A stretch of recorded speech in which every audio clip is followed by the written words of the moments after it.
There we go. Shalom, shalom, everyone. I am sorry. I totally messed up the live.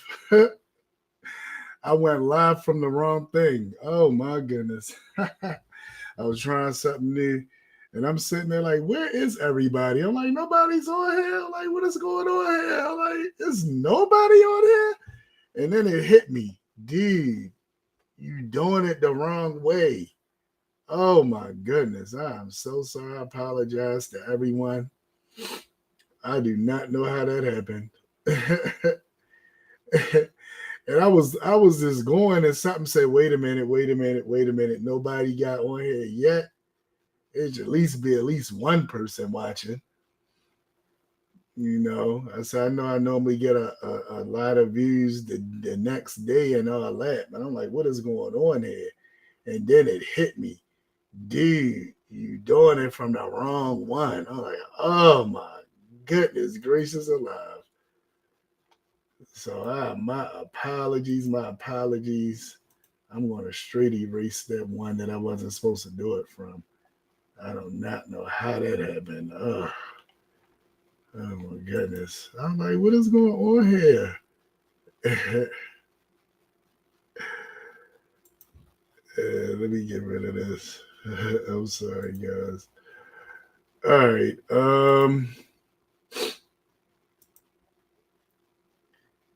Yeah, that is crazy to me.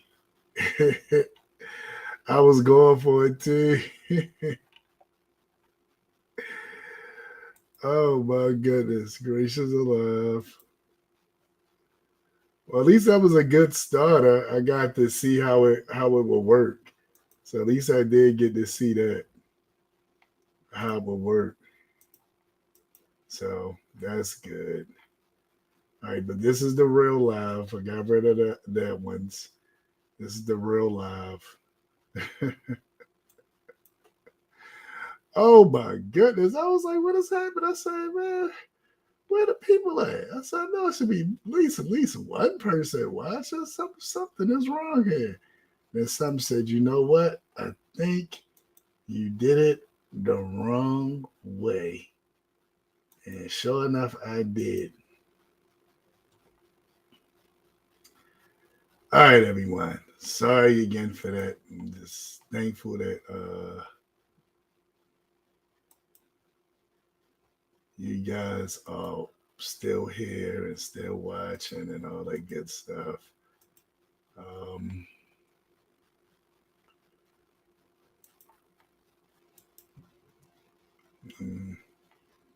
So we're going to get with it.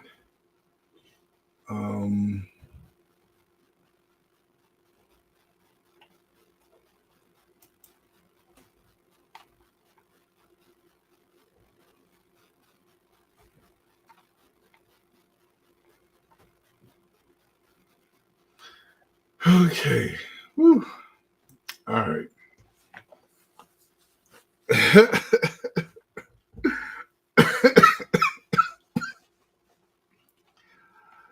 All right, everyone. Again, happy that all you guys are still here to witness this fiasco. Again, welcome to my take for Rosh Ya'acob Abraham.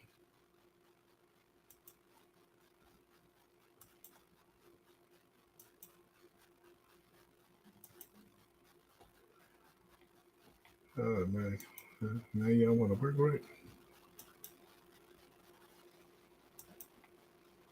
There we go. Welcome to my take with Rosh Ya'acob Abraham. Please like, share, and subscribe. On this channel, we look at different things based off of Torah. Got everything straight.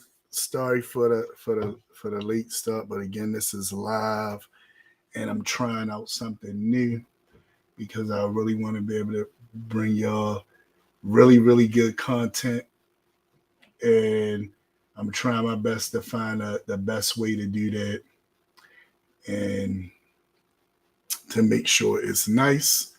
And,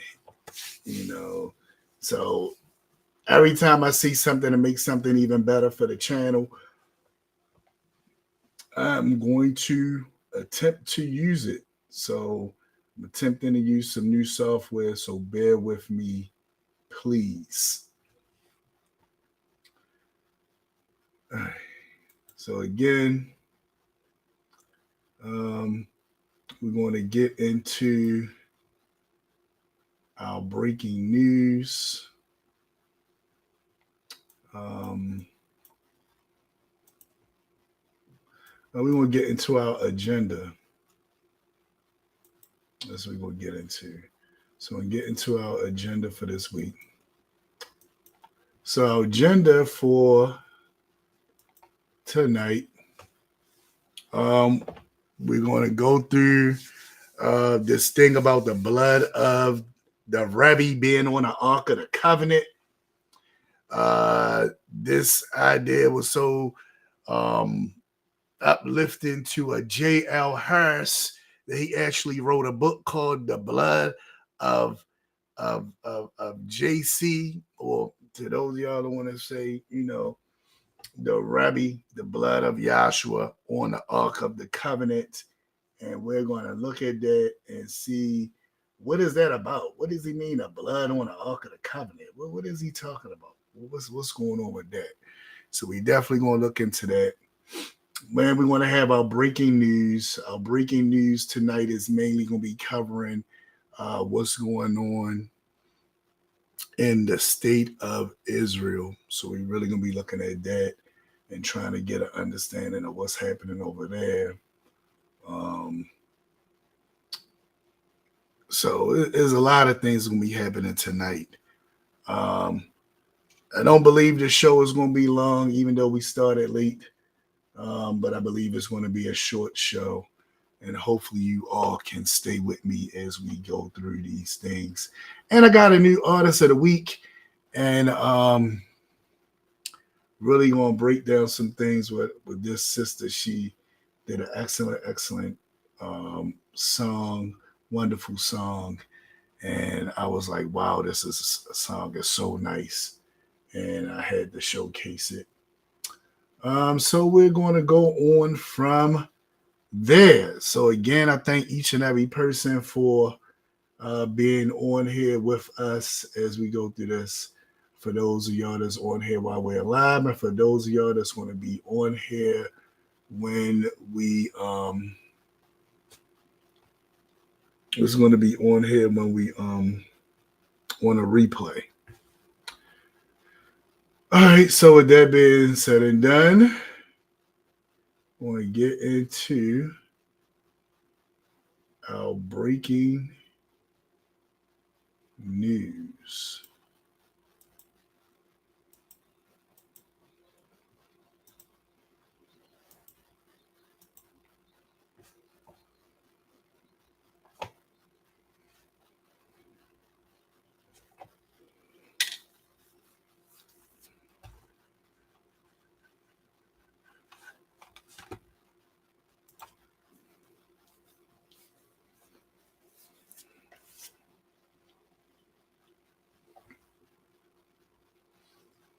All right, our breaking news for tonight.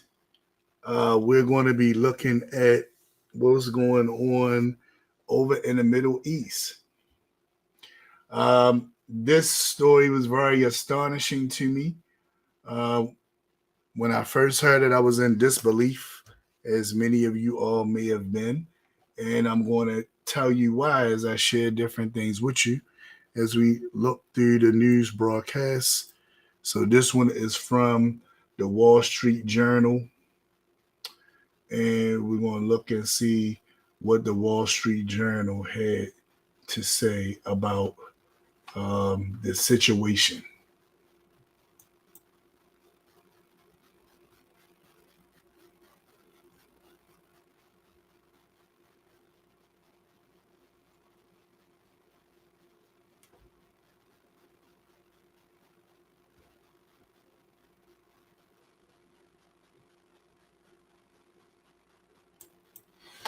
Now, this is crazy to me.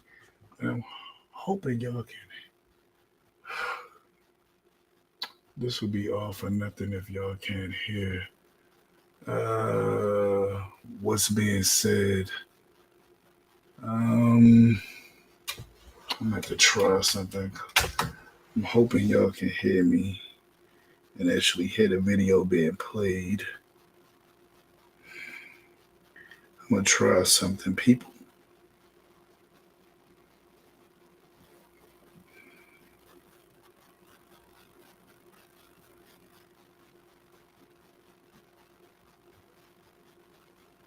All right, so let me play this back. I want to see if y'all can hear this.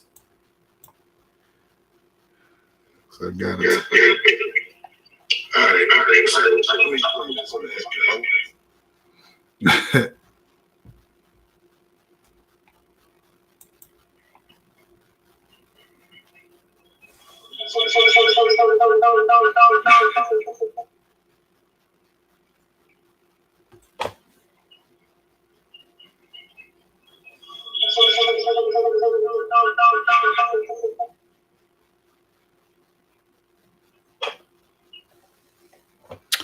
Oh, y'all can't hear. Oh, man. I really need to test this stuff out before I try to test it like this. I thought y'all would be able to hear this, but y'all can't hear this, which is really... Why can't y'all hear it?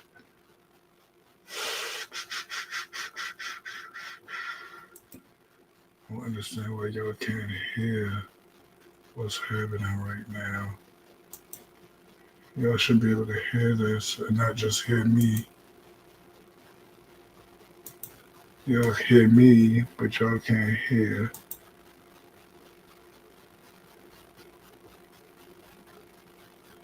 I can't hear the oh my goodness, it's so irritating. I'm sorry, people.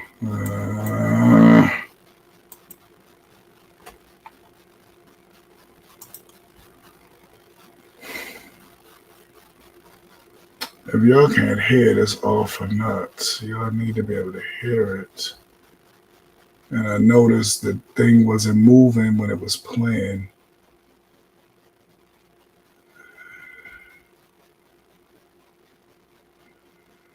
Oh my goodness, why can't y'all hear it?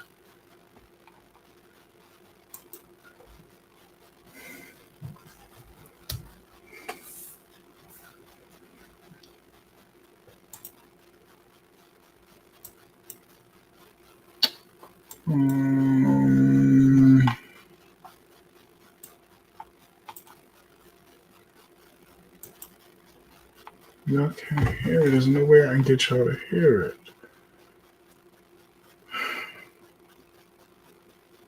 That's what happens when you try new stuff.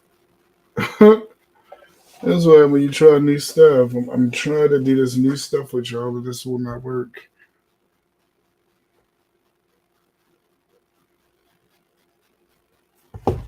Oh, I don't understand why y'all can't hear it. Like,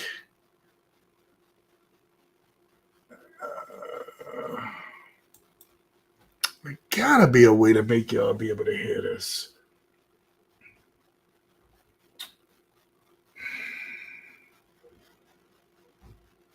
I never thought about that when I was doing this. I thought y'all would automatically be able to hear it. Let me see. I know what I'm probably going to have to do. I had to do something I didn't want to have to do. Since it's on this stream and I'm doing it this way now, I'm just going to have to do that.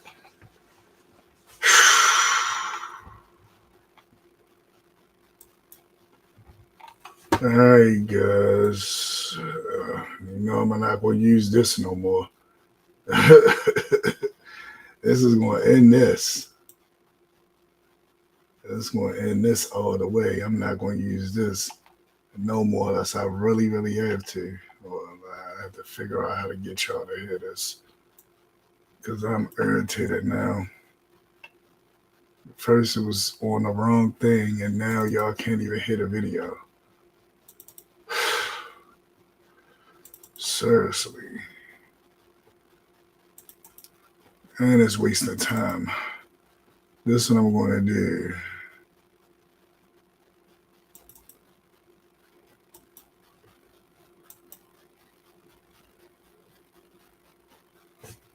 It's so stupid. Okay. This is what I'm going to do. I'm going to do it like this.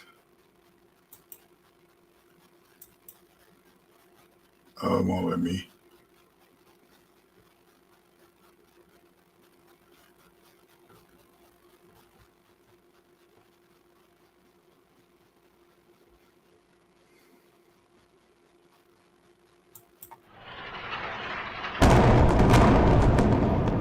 Explosions, rumble.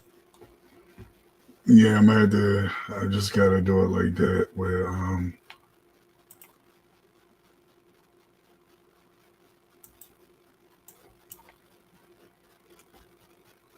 then I'm just gonna have to move this around. I'm sorry, people.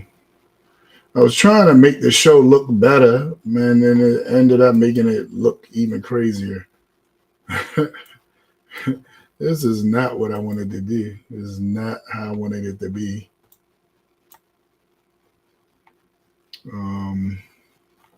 So I'm just going to switch this out. I'm just going to change this whole background.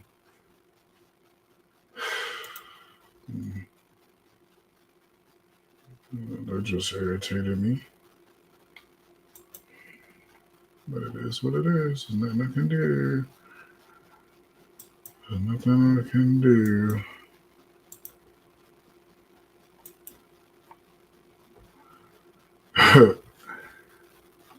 All right. So I'll just do it this way.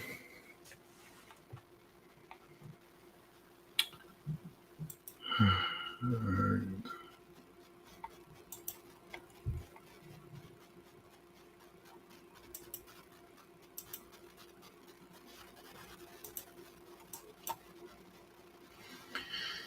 All right, I'll do it this way. Since I can't do it the other way, I'll do it this way. All right, everyone. Let's get into it. Oh, my goodness.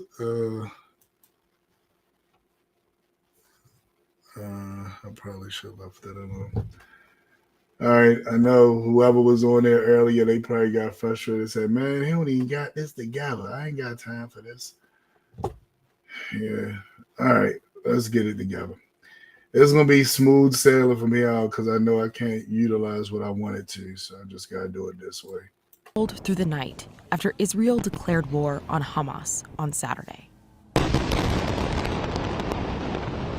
Hamas, a militant group from Gaza, coordinated an unprecedented attack early Saturday on Israel.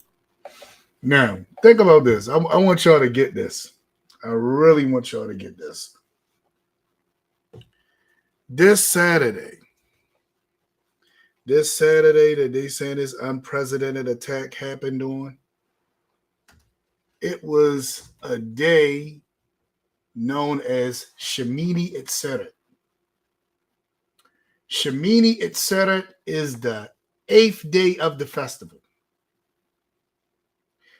The 8th day of what festival, you might ask? The 8th day of the festival of Sukkot. Really is a separate day from Sukkot. You're supposed to celebrate Sukkot for 7 days.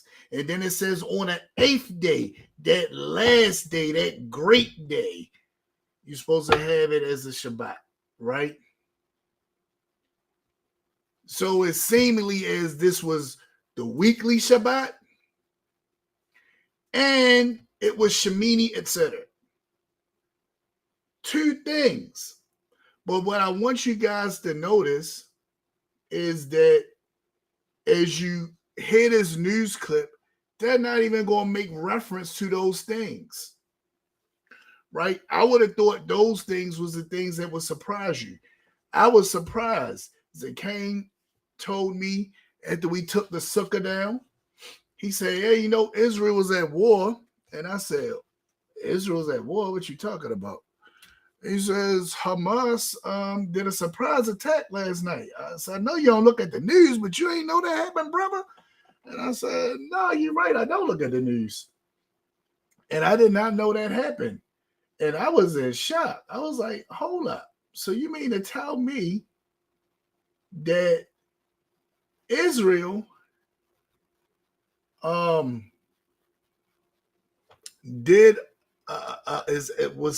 caught off guard by Hamas? Like, what is going on here? So it was really, really questionable to me because I'm thinking Israel got all this high defense, all this stuff going on.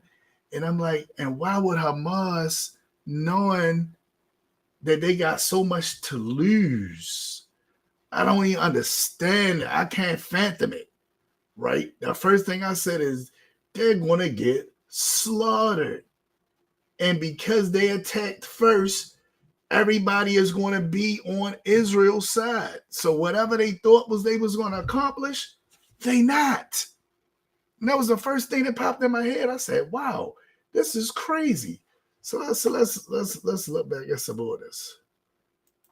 By land, air, and sea, shocking the country and the world. מה שקרה היום לא נראה בישראל. ואני אדאג שזה לא יקרה יותר. Now look what he said. He said, what happened today was never seen in Israel, and I won't let it happen again.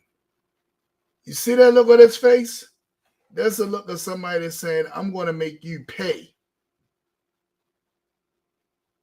I'm going to make you pay. And it's going to be total annihilation, and I don't care. That's the look he has on his face. It's not somebody that's going to say, oh, man, I bombed them enough. I'm going to stop. He's going to annihilate. Mark my words. Everybody keep talking about the death toll getting higher and higher. It's going to keep getting higher. And it's really going to get higher on the people of Gaza's side because they're going to annihilate them. And all I kept thinking about was in the Bible when Pharaoh got mad at the people and he said he wasn't going to give them any more straw. Remember that part in the Bible where Pharaoh said he's not going to give the people any more straw? Hold on, let me see if I can find that. He says, I'm not going to give the people any more straw. I want y'all to really see what it is I see. Because I was just like, whoa, do they realize what they just did?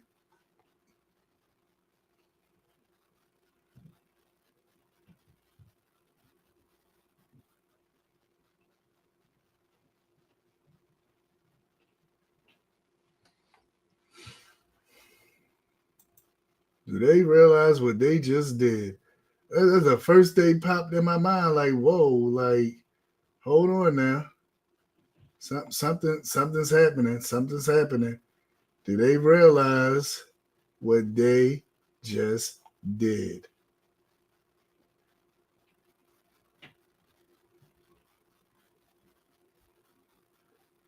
They realize what they just did. And I was like, I don't think they realize what they just did. Let's look at this. I want y'all to see this.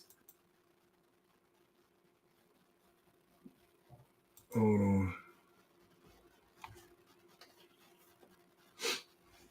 Look at what this says. I want y'all to see this. This is from Exodus chapter 5, right? Exodus chapter 5, verse 20. It says, then as they came out for Pharaoh, they met Moshe and Aharon, who stood there to meet them. Now, notice what Pharaoh said. Pharaoh got mad because they was talking about wanting to go. Look at what he says. But he said, you are idle. Or in other translations says, you are lazy. Therefore you say, let us go and sacrifice to Yahweh.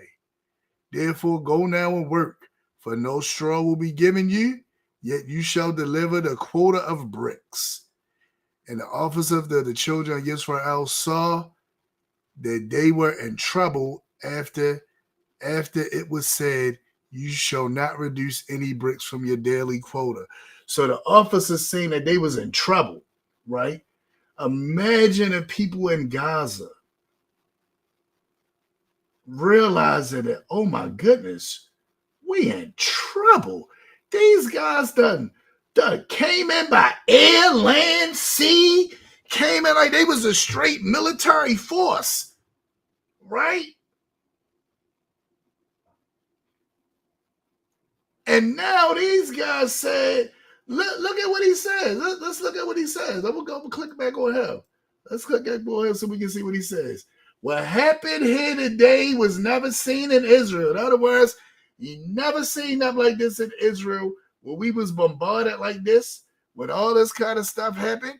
You never seen nothing like this in Israel. And guess what? I won't let it happen again. In his other videos where he said he told the people from Gaza, get out because I'm leveling the whole area. So I advise you to get out and go fast. And people are like, well, where are we going to go? And he like, I don't care, but I'm leveling the whole area. I don't care where you go, right? And look at what he says. This is how I can see the people looking at it. I was just looking at this. I'm like, it says, then they came out for Pharaoh and they met Moshe and Aaron and stood there to meet them. And they said to them, let Yahweh look on you and judge, because you have made us abhorrent in the sight of Pharaoh, in the sight of his servants, to put a sword in their hand to kill us. They put a sword in these people's hands. The whole world is saying we stand with Israel. All the people that normally would say, we got to get the Palestinians a chance. And you know, they going through this, then the other. After those attacks, and you see how they ran up on people that were minding their business and just began to kill them and kidnap people and did all that crazy stuff. They did all that. They ran up on people. They shot them. They killed them. They kidnapped them. All out the blue. Even grabbed Americans. They didn't care. They did all of this, right?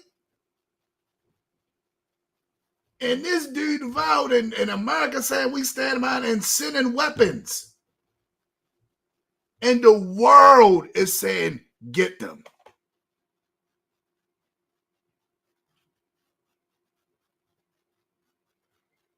And the first thing popped in my mind was, y'all just gave them a sword to kill y'all. Who gonna jump for you? It's something still some people say, we stand with them. Everybody like, man, you on your own.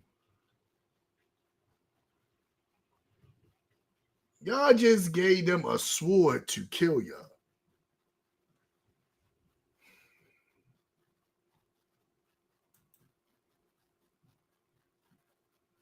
Think about that.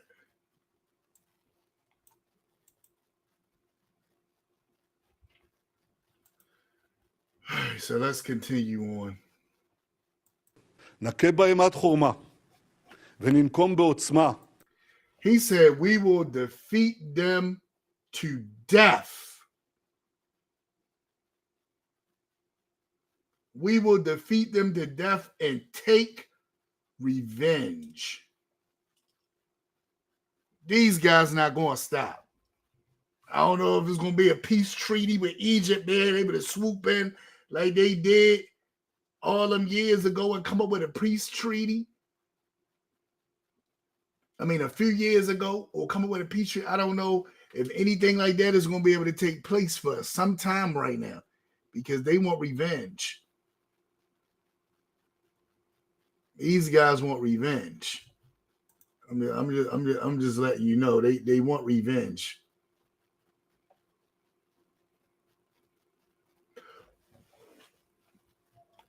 It is what it is. על היום השחור הזה שהם עוללו למדינת ישראל ולאזרחיה. Now, what did he say? For this black day they have inflicted on the state of Israel and its citizens. Oh, it's on. If it ain't never been on before, it's on. And a senior official in Hamas said Saturday's attacks are only the beginning of the conflict. Then you don't make it no better. You said it's only the beginning of the conflict. Of course it's only the beginning, because they're going to put it to an end. I don't understand what y'all think y'all going to be able to do. I'm so confused right now. Y'all going to pull another surprise out? I don't know. But for right now, I'm very confused at what y'all think is going to take place. I don't see nothing taking place, but y'all just getting slaughtered and nobody blinking an eye at it because Hamas started it. That's what I see happening. The country right now is just going into fight mode, survival mode. Though Israel and Hamas have been entangled in a decades-long conflict in Gaza, here's why this attack is different and what it could mean for Israelis and Palestinians. This has never happened. Israel has fought many wars against its Arab neighbors, but it has never experienced anything like this, where Palestinians have actually come into Israel proper and committed such widespread attacks. Hamas says it is dedicated to building an independent Palestinian state. The group controls the Gaza Strip, a densely populated Palestinian enclave that, for years, has been under Israeli blockade. The last major conflict between Hamas and Israel was in 2021, in which more than 250 people in Gaza and 14 in Israel were killed. Now you hear those numbers. 14 people in Israel was killed, but 250 was killed in Gaza. Right? Let's keep listening to them numbers. The attacks only stopped after 11 days, when Egypt brokered a ceasefire. Is most interesting is that in recent months, I would say that Israel has actually described Hamas as being somewhat more reasonable and more of a partner than some other elements within Palestinian society. And so it seems that whatever message they were sending to the Israelis, it was very clearly deception. Saturday's attack holds deep significance for Israel, as the country has just marked 50 years after the Yom Kippur War. It was October 6th, which is an attack that was launched against Israel by Syria, Egypt, and several other Arab countries, and in which Israel was completely unprepared, had a very similar experience. They were caught off guard.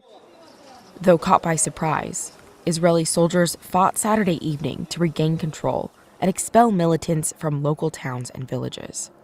החמאס פתח במלחמה אכזרית ומרושעת. אנחנו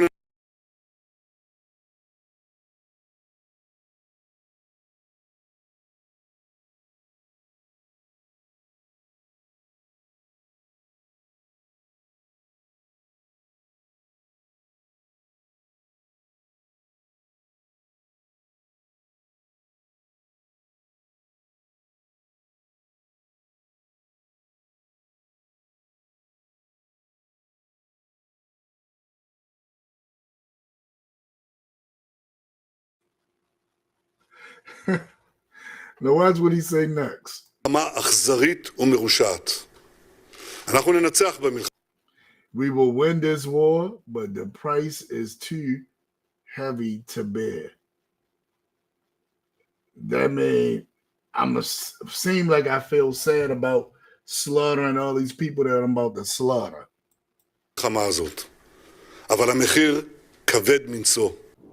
Rockets fired from Gaza lit up the sky Saturday night. Israeli forces used their Iron Dome air defense to intercept and destroy the rockets. The death toll from the initial attack remains unclear, as Israel scrambles to assess the situation. The UN said at least 20,000 people in Gaza have been displaced from their homes as of Saturday. Just considering the fact that something like this is completely unprecedented, I would expect them to use all their resources, ground, air, and it's going to be devastating for the people of Gaza. I don't see any other way that this could possibly go. And it's going to be devastating. That's why I said, why would they do this? They know their people can't fight this. So why do it? Like, seriously. Like, I'm so serious right now. I'm not understanding why they would put themselves in this type of harm's way, knowing the outcome of it is going to be dreadful.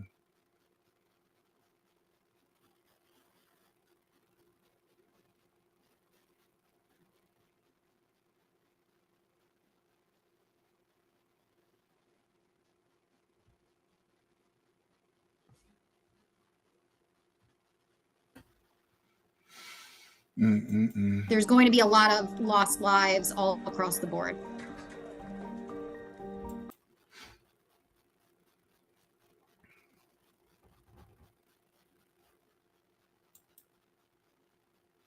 It's crazy, right? Just looking at it and thinking about it, I'm just like, this is crazy. I was bewildered. They mentioned the 50-day war.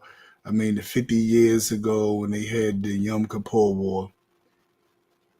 No, that's only, they didn't say nothing about Sukkot. They didn't say nothing about Shemini, etc. And all I kept thinking is, well, who would it even matter to about this 50-year war? I mean, war that happened 50 years ago to that date. Like, can we say that they even cared about that? And it kind of makes you feel like, well, what was going on here?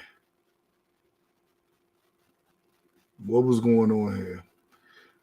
And I had a brother Walter. He sent me this video that he wanted me to take a look at on a show dealing with Israel. Wade through the deceit. And this video is trying to give us the idea that this thing might not have been what we thinking, where it just happened out the blue and they had no idea that this was going to happen and it was taken by surprise. Because remember, who is it going to benefit the most for something like this to take place? It's really sad even to think about it, but you know how the conspiracy theorists are. So he sent me this video, so I said I'll look at this a little bit. This is dealing with it as well. The diversions, the cul-de-sacs, the lies surrounding what is currently happening in Israel. And of course, you won't get this information in the mainstream media. In fact, from what I've seen in the last 24 hours, you won't get it from some of the, quote, big names in the so-called alternative media. What is the case again? It always is with every war, is that civilians on both sides are being slaughtered. Always the case, while those that order the slaughtering stay in a safe place. When Iraqi civilians were being slaughtered with the invasion of Iraq by America and Britain, where were Boy George Bush and Tony Blair? Where were they while it was all going on? Now think about this. This is something I always thought about. Remember when King David and all those other kings would fight in wars? They'd be right there with the people fighting.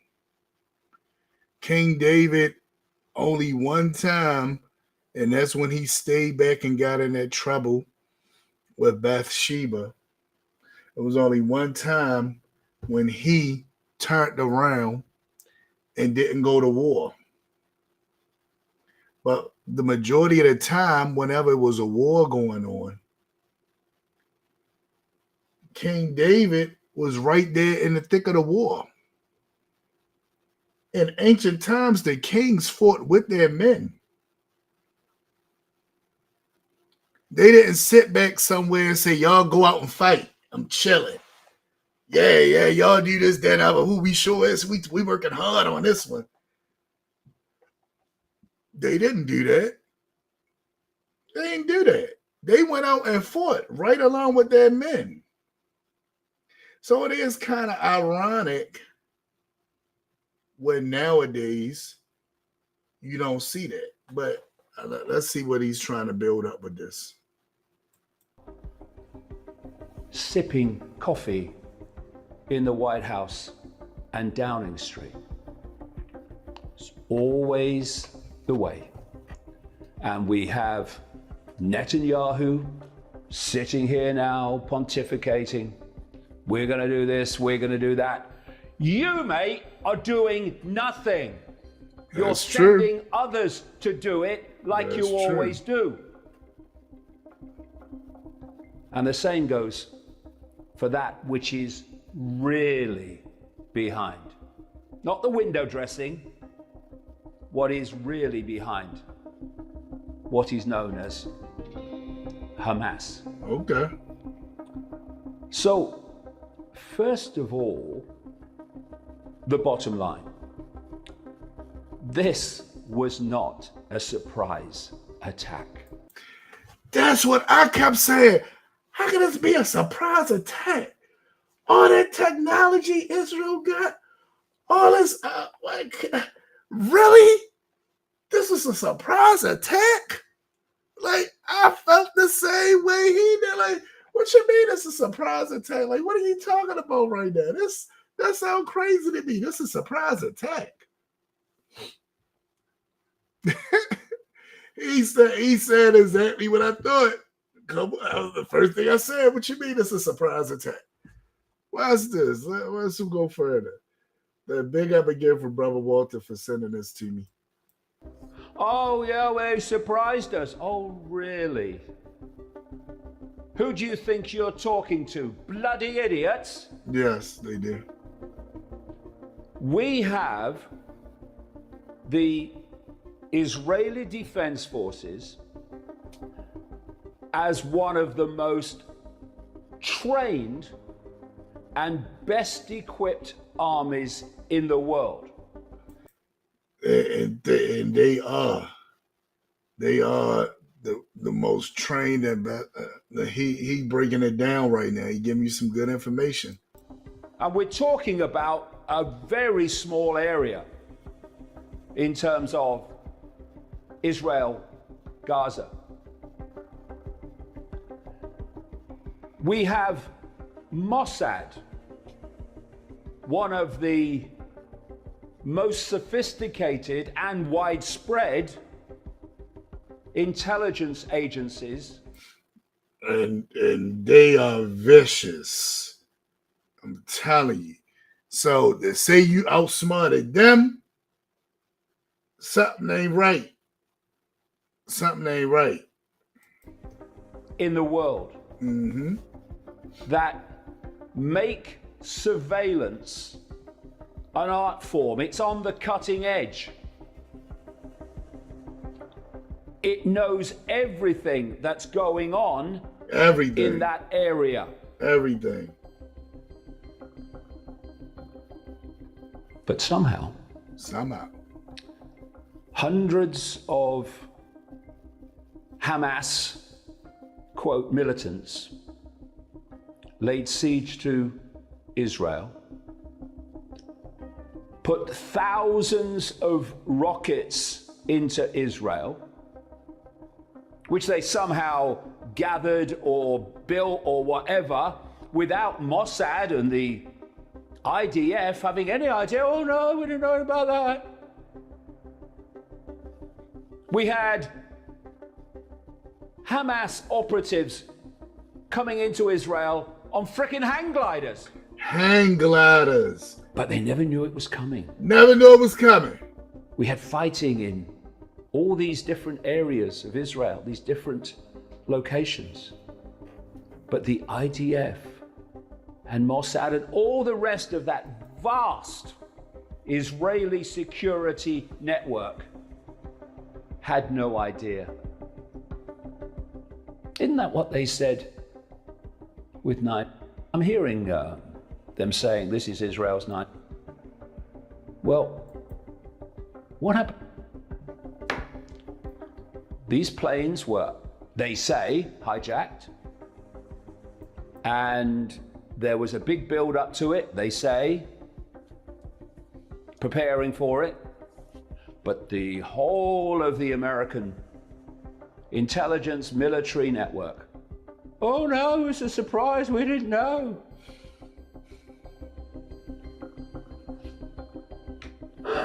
To say they are lying to you is to state the bloody obvious. And then even bringing in the 9/11 thing into it, right? Think about this. When 9/11 happened, the Americans joined the military more than ever. Even people that never thought about joining now was ready to join. The poor people from India that was in America, just because you had a turban on, they thought you was a Muslim. They began to beat the poor people from India in the head. And it was crazy hatred and frustration and bloodlust. That's what we want to see now. That same type of bloodlust. And now it's like you got a helpless group of people. They got a few militants within it that's running them. And they done put this sword in the hand to get their people slaughtered. And it's like, wow. Even if I go outside of the conspiracy theory and say y'all meant to do this, the first thing should pop in your mind is, why do they allow us to do this? Because now, who gonna stop us now? We can come in there and wipe them out, and nobody gonna stop us. But we got to do it swiftly before everybody starts saying, no, it's enough. That's enough. We got to do it swiftly and devastating.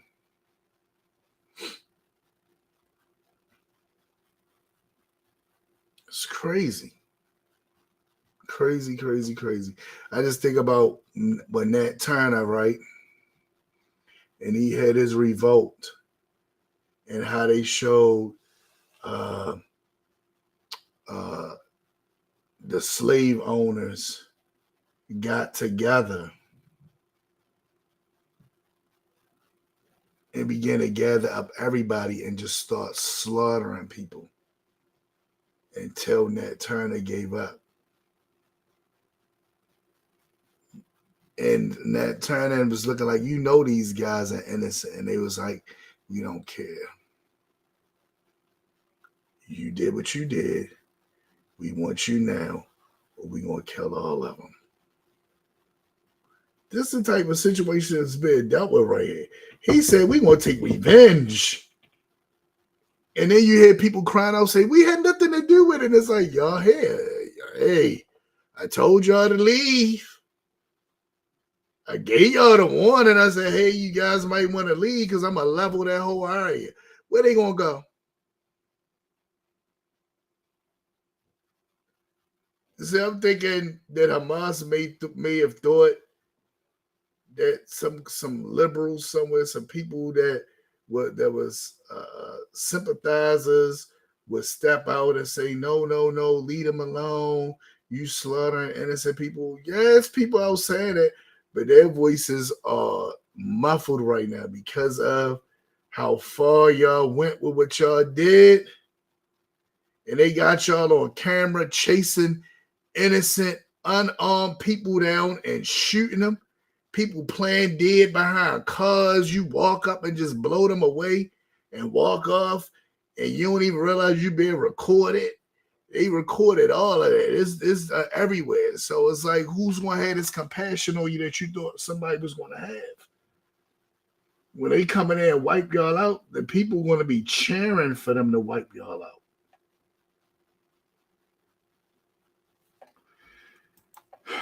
And we'll get into why. This is a quote from a former IDF soldier who was a border observer. And what's this report? What's this with report? The highest level technology available. That's what level Israel does. Available. And this is what she said. If a bird came close, we knew. Even if a bird came close, we knew. A bird. Keep listening. when a cockroach came to our fence border, we knew. If a cockroach came to the fence border, they knew. If a bird got too close, they knew. If a cockroach got too close, they knew. But let's hear what else he got to say. How did 400 Hamas pass through today? How? How, Sway? 400? How? I don't get it.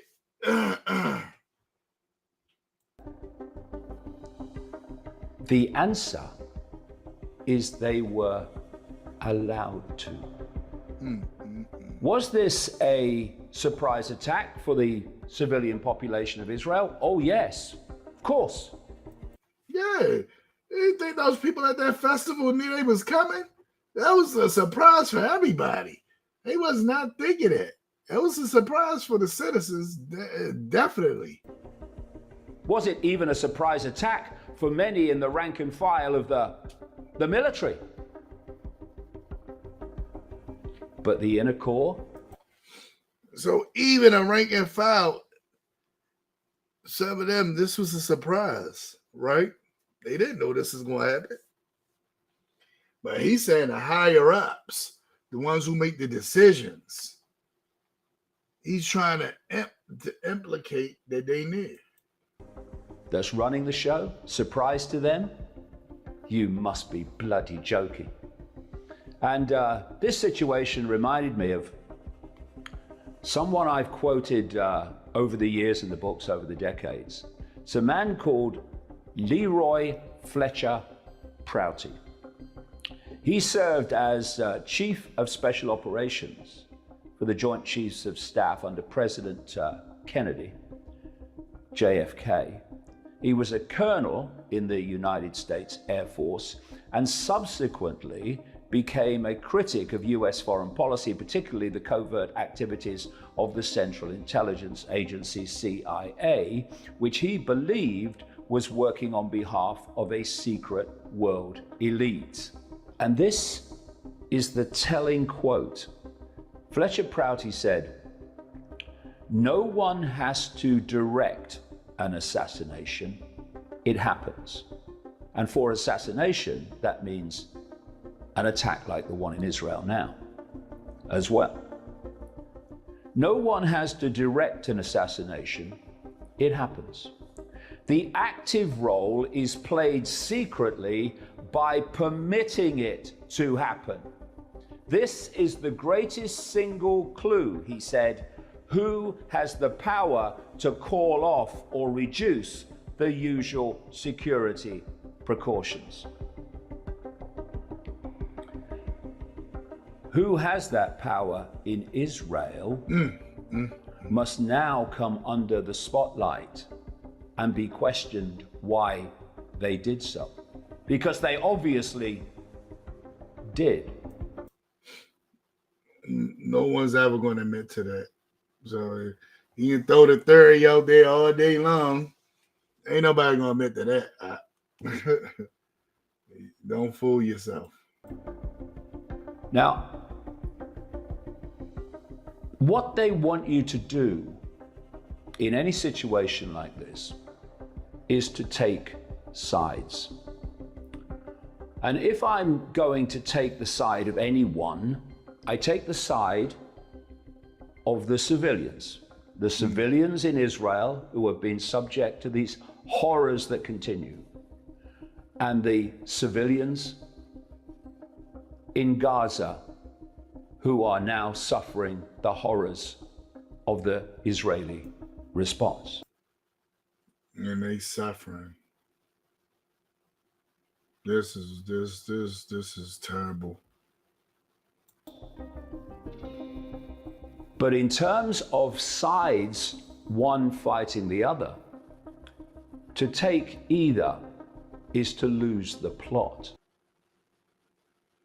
To take either is to lose the plot.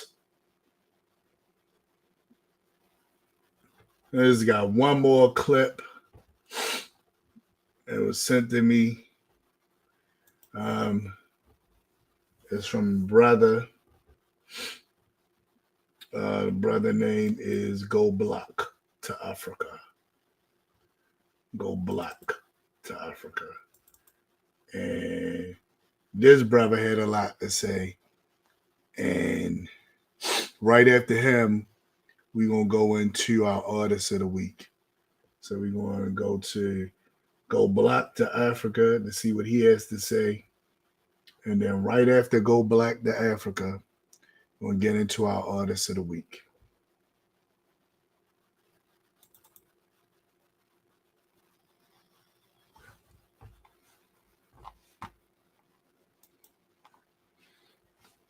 I forgot. My bad, people. And again, my apologies for the people that was on here earlier. If y'all look back at this on a replay and be like, did he finally get it together? Yeah, I finally got it together. You know, some of y'all got upset and left. Y'all said, man, that's brother. He having a meltdown on live. I just want everything to be so perfect for you guys. And when it can't be, it kind of blows me.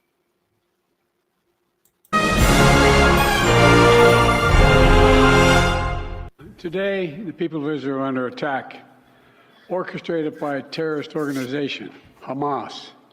In this moment of tragedy, I want to say to them and to the world and to terrorists everywhere that the United States stands with Israel. And that's a given. You sure? As I said, I don't understand why Hamas. I don't understand why they did it. I don't understand. They got me with this one. I have no idea why they did what they did. This really got me. I have no idea.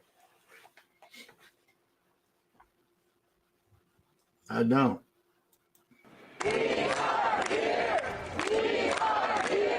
Supporters of Israel in front of the United Nations to denounce the air and ground attacks against Israel early Saturday, which prompted Israel to declare war. People here are fighting to save Jewish lives, and that's what we want to make clear. Free, free Palestine! Supporters of Palestinians gathered in Times Square in a rally denounced by both Mayor Adams and Governor Kathy Hochul on Saturday.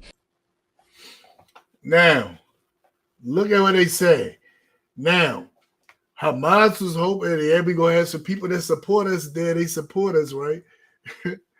Look at what they say. This is how everybody looking at people who support Hamas and Palestine. At a moment when innocent people are being slaughtered and children kidnapped in Israel, it is disgusting that this group of extremists would show support for terrorism. I reject this. New York City reject this. Do not use our streets to spread your hate. Look at that. I told you. No one's going, everybody's going to be champ. There's going to be a few people here and there that's going to still try to lift their voice for you. And they're going to be looked at as extremists and a disgusting group of people. Because why? Innocent people are being slaughtered and children kidnapped. Innocent people are being slaughtered and children kidnapped. Adams calling it disgusting, Hochul morally repugnant. Those rallying in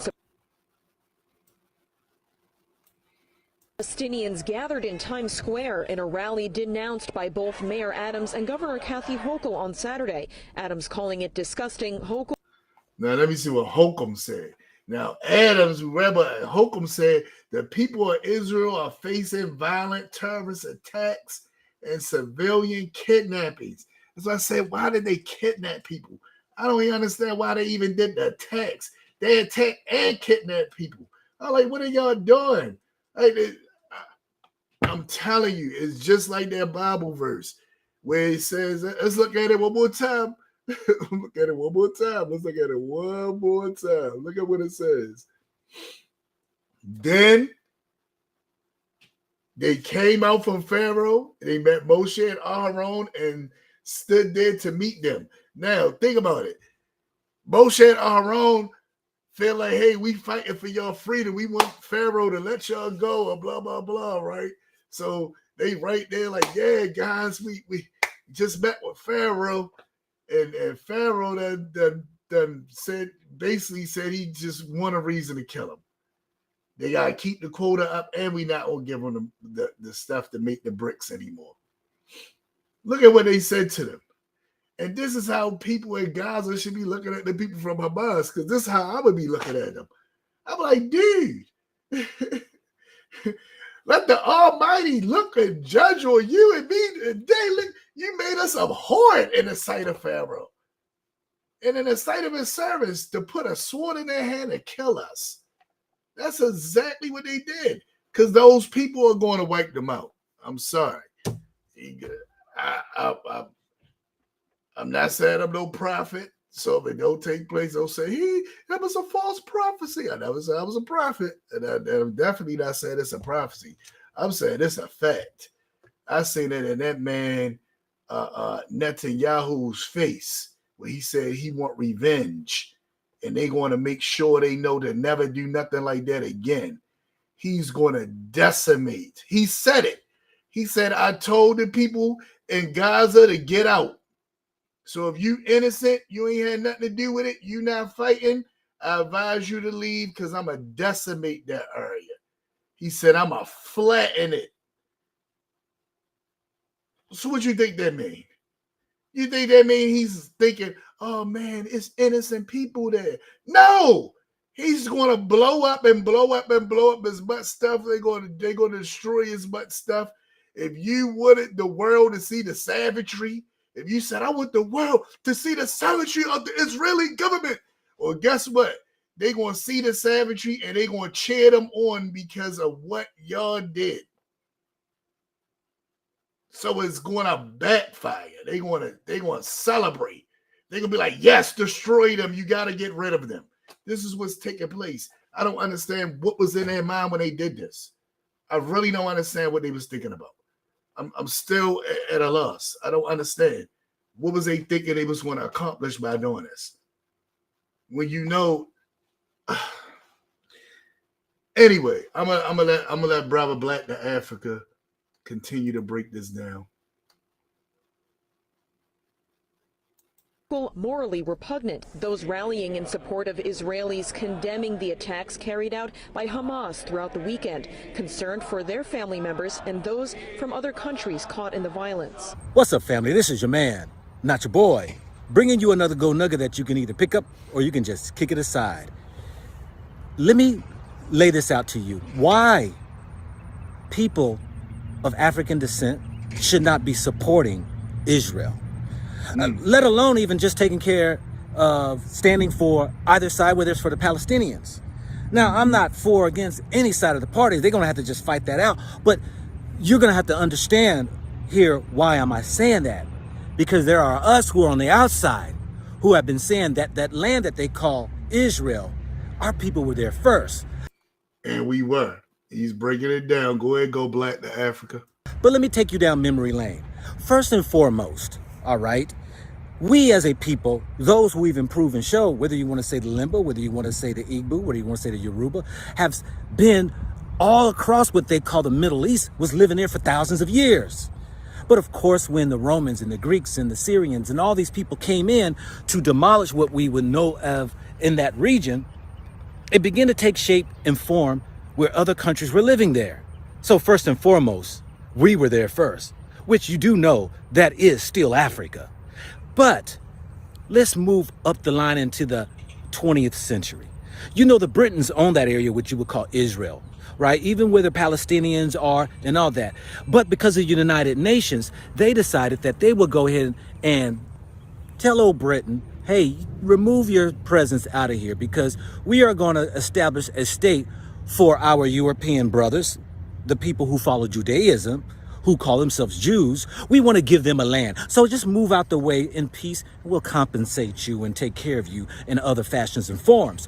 So what they did was they went and removed 700,000 to over 1 million people out of the way so that they can establish this place called Israel. Well, of course, you know, the Palestinians weren't going to stand by and just sit back and just be thrown out. So there was a war that ensued. And in this war that ensued, of course, it was Arabs against these Jewish people, but the Jewish people had a little help by these national or the NATO forces, which of course has more of a populace of military equipment as well as personnel. So understandably, we know Palestinians lost the war. So of course, they ushered in all of these people, established a Jewish state, and then divided the people up. The people were divided because Israel was in the middle now of Palestine, what you know as the West Bank, as well as what you know as the Gaza Strip. Now, what's interesting about this Gaza Strip, or what you just heard about the bombing coming from the Hamas, right? These group of people that are Arab Brotherhoods, but that is a militant group that they would call the Hamas, but supported really by, if you want to say, Turkey, Syria, Egypt, Saudi Arabia, you know, these countries here that are Arab brothers. Hamas basically sent up bombs because of the fact that the people in the Gaza Strip are basically strapped into a reservations. Now, many of you all know what happened when the Europeans came into America, stripped the land from the natives, put them on reservations, and then they were left without.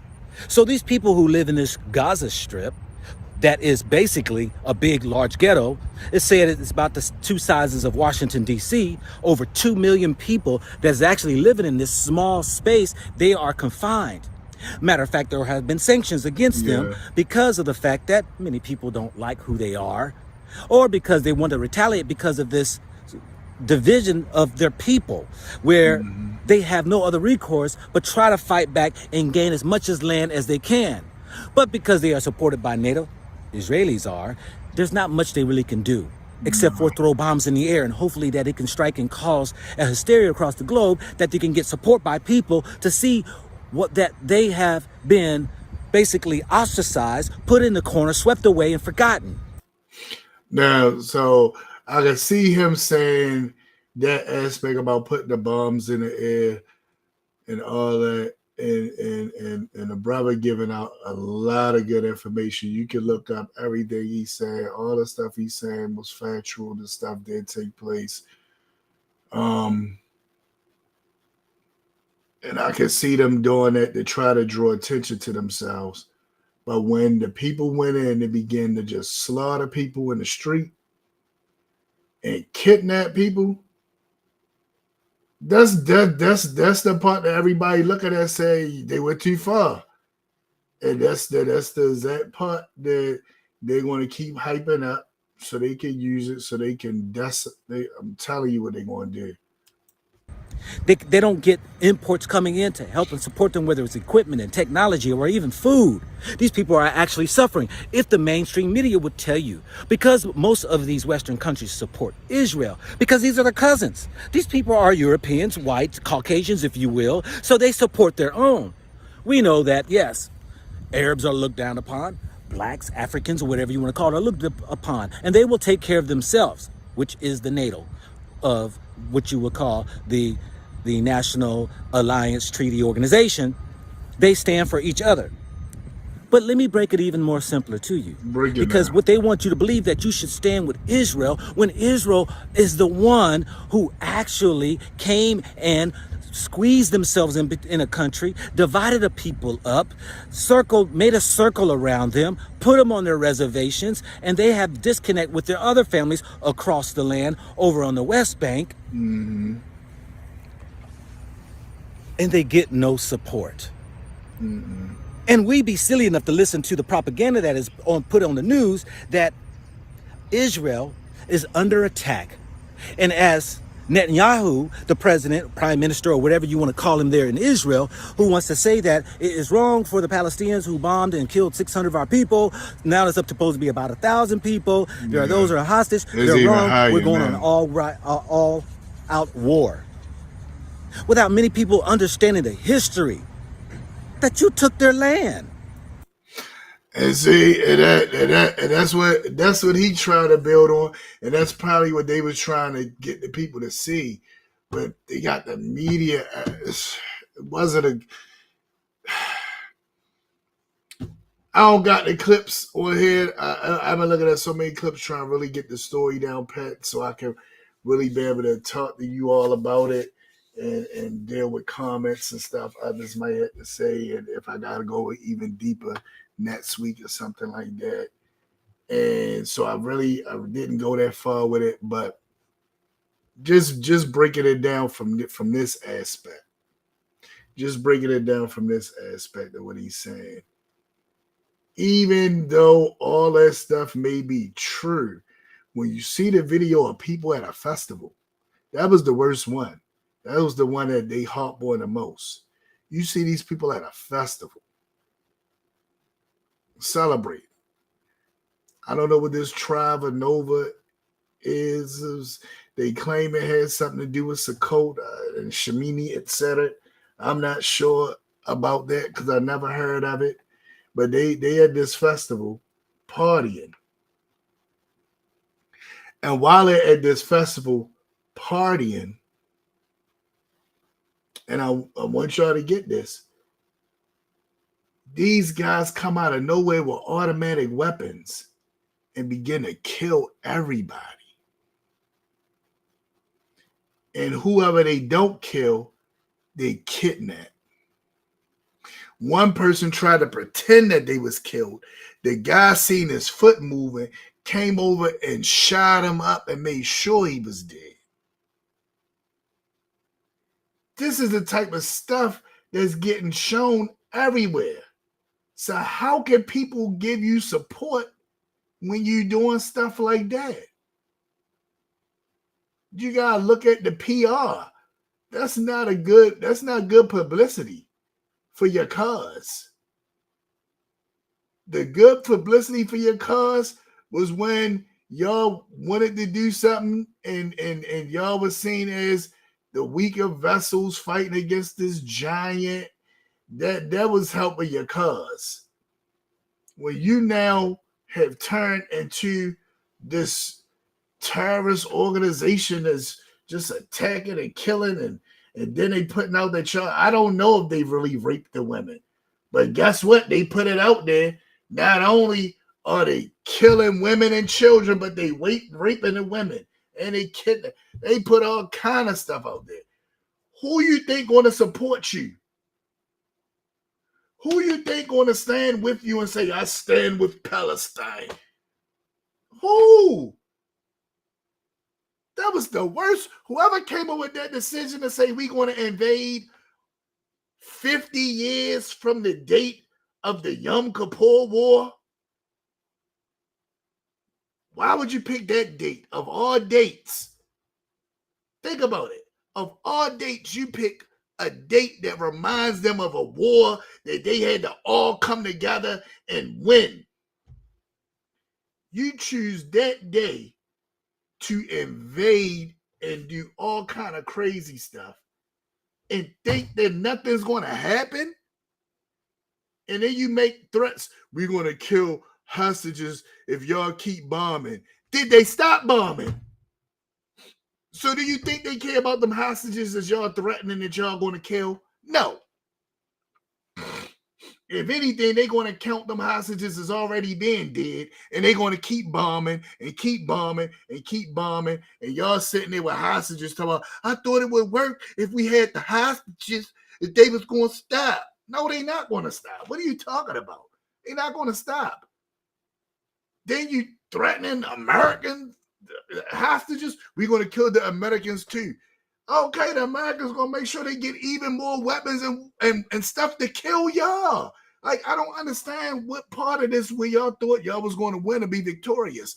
I don't understand what part of this planning for this invasion. They said they invaded by air, land, and sea. At one time, it was all perfectly timed and everything. I don't know what made whoever sat back and planned that out thought we going to win this one. How, Sway? How? But I'm gonna let our brother finish. Do you think it's easy? I mean, it's a hard pill to swallow. Think about us African Americans here in America, or even the natives. Our lands were taken. Even the African Americans, family, to include my uncle, who had farms, that their lands were taken, stripped from them. And now you're left out to be what? Put in a project? To be thrown crumbs? And not expect that people should rise up and fight against the injustices of what you did to a people? That right there is a hard pill to swallow. So over these years, since 1948, when they established this state of Israel, we see there have been wars amongst wars with the so-called Palestinians, with even the Lebanese, which is what America would say is a terrorist group called Hezbollah. Hezbollah is nothing more than another Arab group who are there to fight for the Lebanese, who are backed by Iran, Iraq, Yemen, and these other Arab nations. It seems that these Arab nations surrounded around Israel and fighting against them is because Israel has stolen land. This is the reason for the wars. And unbeknownst to so many people around the globe, America and Europe help support to steal people's land. This is why I say I don't even support even the other side across the aisle, Palestine, because they took the land. The Arabs took the land from the so-called Israelites, if you will, those who already know a true history and the lineage of their people. The Limba, please look at my video, of the Limba tribe. The Igbo people, which Igbo means Hebrew people, Yoruba, whether it is the Bantu languages, these are all a part and associated in the 12 tribes of Israel, and those are standing up saying they are the people and their land was taken. Now, when you really look into the crux of even Israel, who brought in the Ethiopian Jews, please look up, please do yourself a favor. Because these Ethiopians who have been shipped over there when they were trying to secure their Hebrew or their Jewish lineage or their connection to Israel, because it was a law that if you had Jewish connections, you had a right to Israel, they flew them in to the country. Please look up Operation Solomon, Operation Moses. You're going to see that they flew hundreds of thousands of Ethiopian Jews there. But the Ethiopians tell the world that they are being mistreated by these supposed Israelites that are there in Israel, supposedly be God's chosen people, that they are prejudiced against them, that they have inoculated their people with shots, that they gave their women. And that was crazy when that came out, where they actually shown that they gave these women, the Ethiopian Jewish women, shots to make them sterile. Think about that one. You killed generations of people. And it wasn't a shot that they asked for. They secretly gave them these shots to make them sterile.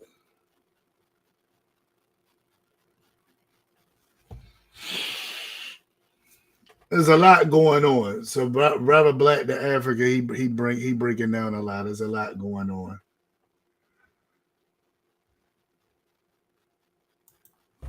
Birth control, unbeknownst to them, that they were unable to have babies within 10 years.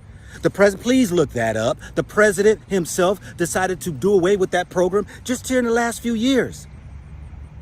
And these are the people talking about that are chosen, and yet they're the ones going around causing a lot of destruction. And yet our people are standing up in support, not understanding these are the people who were supported by the Western worlds to take land from people, to put people in their own small little circles of reservations, to devastate their communities by putting sanctions, keeping imports from coming in.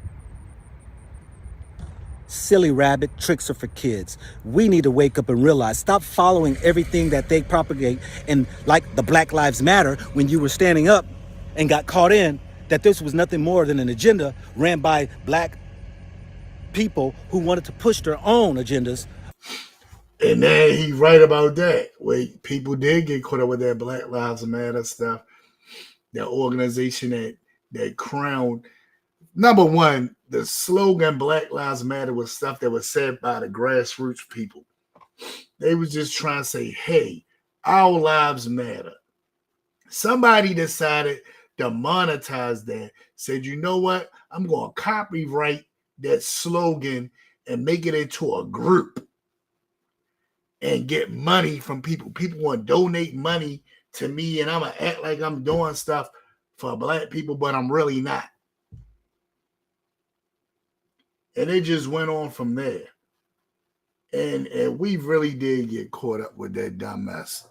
And then we find out it was a flim-flam. Across the world. And it wasn't for Black Lives Matter. No, it was not. Time for us to wake up, family. And it's time for us to really get to the truth and the crux of the matter. This is your man, not your boy. Bringing you another gold nugget that you can either pick up or you can just kick it aside. Think about it. Think about it. Black to Africa. Go Black to Africa. That's my boy, Black to Africa. Really break down some stuff. He really breaks down some stuff.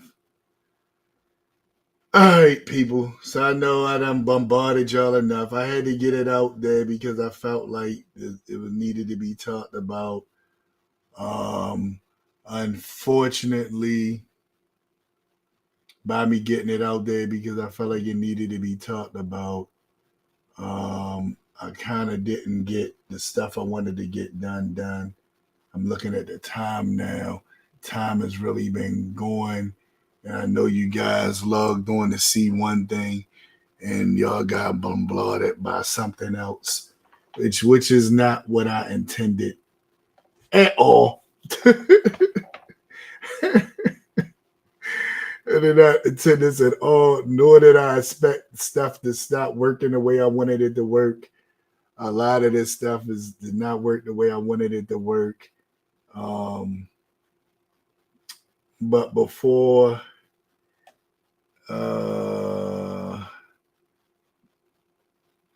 I get to the next part, 'cause I still want to try to get to what y'all came on here for.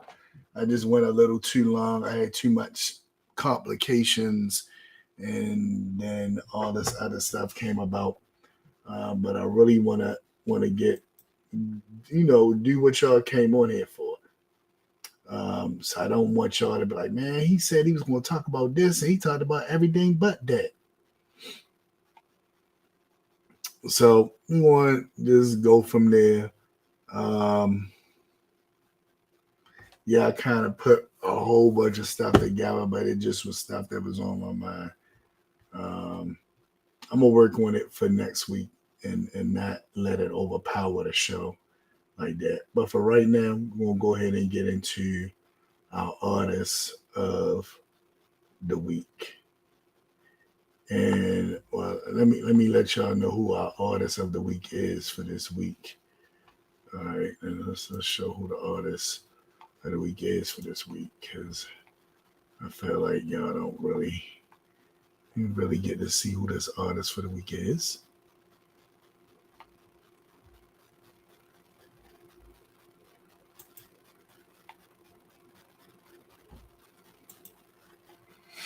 All right. Our artist for the week is Zamira Israel. And Zamira Israel, she has a song out called Israel.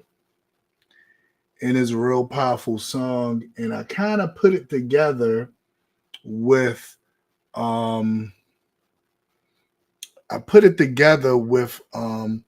video from Vice talking about what happened with the Ethiopian Jews. I felt like that was kind of appropriate in light of what's going on with the Ethiopian Jews and what the brother was talking about. I felt like all that goes together. So I said, well, you know what? I'm going to put her song up that's dealing with that. So again, this is Zamira Israel, and her song is called Israel, and I have in quotations, I love you, and she's talking about Israel, the people, not the land of Israel, but Israel, the people, and it's a beautiful, beautiful song. It was produced by Bezalel Israel. Is on her album called Wake Up, Legendary People. And I got all the information in the description. If you want to see her information, is right there in the description. So definitely got all the information in the description if you want to check it out.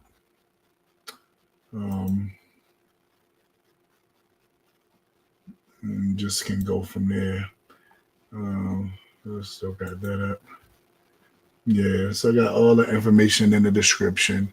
Zamira Israel. Name of the song is called Israel, I Love You. And with no further ado, here is our artist of the week. Love you. Ooh, yeah. Israel, I love you like I love myself. Israel.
Yeah, so that very, very powerful song by our sister, and I felt like it really went together with that video. Again, that was from the video footage that I put together with the song came from Vice News, and is actually on another show that I did where I talked about discrimination in Israel, and it was dealing with Beta Yisrael and other African Jews is in Israel that was treated very, very bad.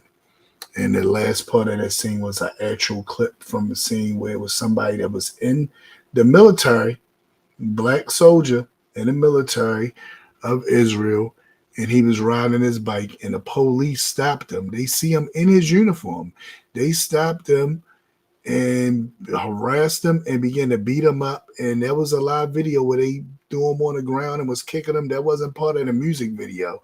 He did a video based on it. That's what he was talking about. But that was actually a real clip. So there's a lot of stuff going on. So that's why I said Brother Black to Africa, I had to put him on there because I felt like what he was saying was true.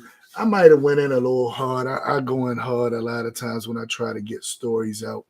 I know a lot of times it can be a little redundant, but I really want to try to get a handle on that. But now we're going to go ahead and get into what you all came on here for, because you all did not just come on here to hear about all the stuff that was happening in Israel. But you came on here to hear about this guy named Ron Wyatt. And this guy named Ron Wyatt claimed that he found the lost ark. So if you was wondering what that weird picture was that was on the front, that weird picture is Ron Wyatt. Ron Wyatt is the guy who has the hat on like he's Indiana Jones. I wish I could put the music in right now. Like he got the hat on like he's Indiana Jones, and he's sitting there looking up, and he posed for that picture because he supposedly discovered and found so many things. And one of the things that he found, or said that he found, was the lost ark of the covenant. And he didn't just find the lost ark of the covenant, but you're going to hear this fantastical tale of how it was 4 angels there. And these 4 angels told him about how the blood of the Messiah dripped down from the cross onto the mercy seat of the Ark of the Covenant. And it's supposed to did some kind of miraculous stuff. And we want to look at all this stuff and see, does this stuff make any sense in Torah? But he tells a great story, and people really believe him, and he's really charismatic. And we're going to look at this to see where he's going at with this. States, Jeremiah found a cave dwelling. He carried the tent, the ark, and the incense altar into it. Now, for those of y'all who like the Apocrypha, I know there's many brothers and sisters on there that love the Apocrypha. They're like, oh man, the Apocrypha. Yeah, the Apocrypha.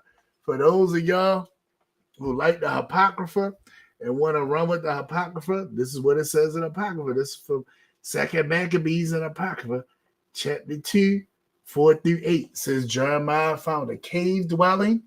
He carried the tent. That's the Ohel Ma'at, the tent of meeting, the ark, and the incense altar into this cave. Then he blocked up the entrance. So he took all this stuff to this cave, according to 2 Maccabees, and he blocked up the entrance. Said the place shall remain unknown, he said, until Elohim finally gathers his people together and shows mercy to them. Then Yahweh will bring these things to light again.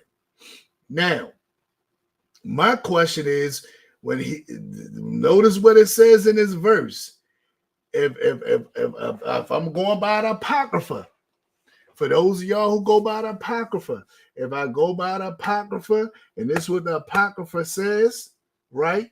And I'm going by the Apocrypha and this is what the Apocrypha says, then the first thing I got to think to myself is, how could he have found this? Now you might say, what you mean, how could he have found this? The Apocrypha says this place will remain unknown until Elohim finally gathers his people together. Gather his people together mean that people are completely gathered together. That's talking about when the Mashiach comes. That's not talking about people awakening. And this guy Ron Wyatt, who is saying he found this, he wasn't thinking about you guys when he was talking about the people being gathered together. In his mind, the prophecy was being fulfilled when the Ashkenazim went into the land of Israel. So everything ties back into the land of Israel. This whole show been about the land of Israel tonight. Is this a land of Israel show? This whole show been about the land of Israel tonight. It's probably bored the mess out of it. Everybody's like, oh, hear this mess. I hear this on regular TV. You ain't heard this way. So look at what he's saying. Did Elohim gather his people together yet? No. So if he didn't gather his people together yet, then how is this place revealed? It says the place shall remain unknown until Elohim finally gathers his people together and shows mercy to them. Did that happen yet? No. So if that didn't happen yet, then how can I believe that Ron Wyatt's account is true? Now, though some of y'all are saying, well, Israel is awakening. They're awakening. Okay, awakening and being gathered together is two different things. Awakening and being gathered together is two different things. This awakening, people gather together and the Almighty having mercy on them. This is talking about when the Mashiach returns. That's what this is talking about. Since that did not take place yet, then guess what? This did not take place yet. He couldn't have felt this. But I'm going to let him keep going. Then he blocked up the entrance. The place shall remain unknown, he said, until God finally gathers his people together and shows mercy to them. Then the Lord will bring these things to light again.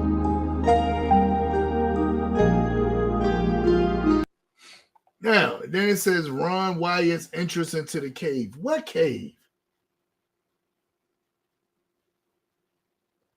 Oh, I'm sorry. Somebody saying something. Let me see. Let me switch it up so I can see what you're saying.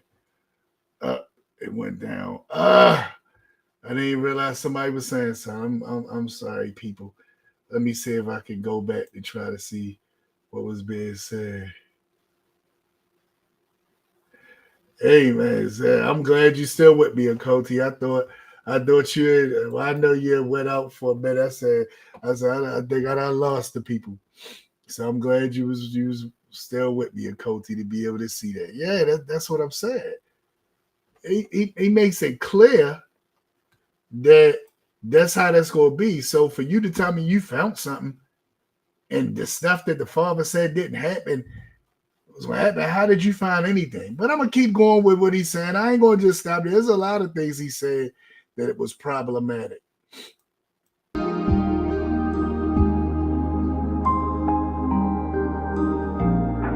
Look, he says Jeremiah is interested to the cave. How we know there's Jeremiah interested to the cave? Let's keep going. I ain't going to nitpick at everything. Now, when Christ died and the earth shook and the rocks were rent, a crack came right down the entire face of the escarpment. Now, that's what y'all seen on that picture. That's why I didn't put, y'all know, on all the other pictures I do for my programs, I always put myself up there to try to show that I'm going to be talking about this. I'm going to be talking about that, right? But for this one, I didn't put myself up there at all. And the reason why I didn't was because I wanted y'all to see the picture that was painted based off of what he said, where the Mashiach is on a cross and they show this line of blood and it goes through the earth all the way down and drops on the mercy seat.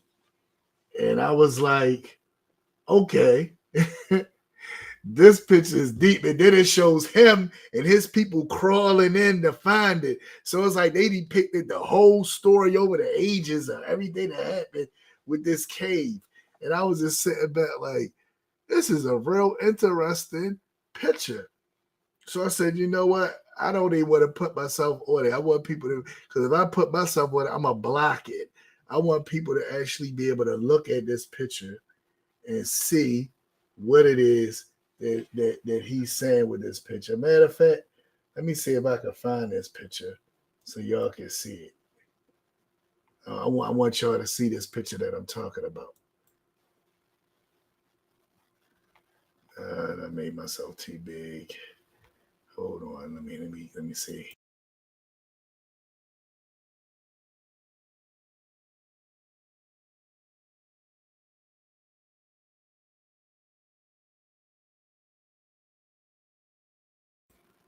So that's the picture right there. And I wanted y'all to be able to see that picture. And see it from.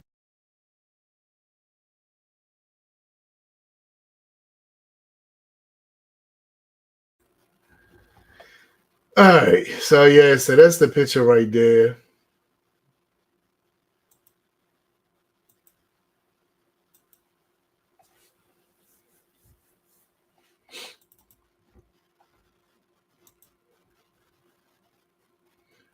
All right, let me see. Let me get back up. Let me pull them back up. Right past the left side of the cross hole. All right, so I want y'all to see.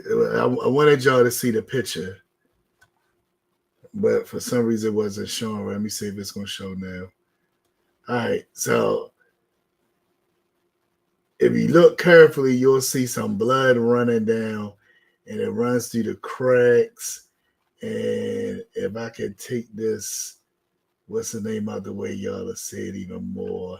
Let me see if I can take. Let me see if I can.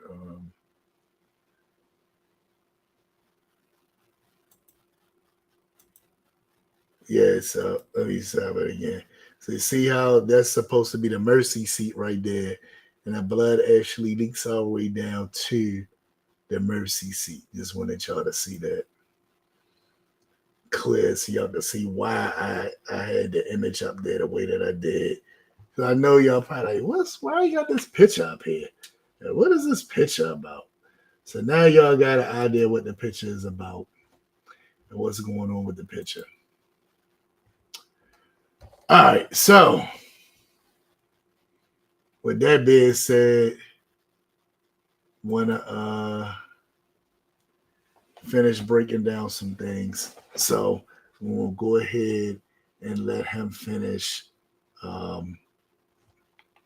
with his account of what happened. And the stone opened up. Down below, 20 feet below, God had arranged for the Ark of the Covenant with its mercy seat, if you please, his earthly throne, to be positioned right down there 600 years before in 586 BC when the Babylonian army destroyed the city.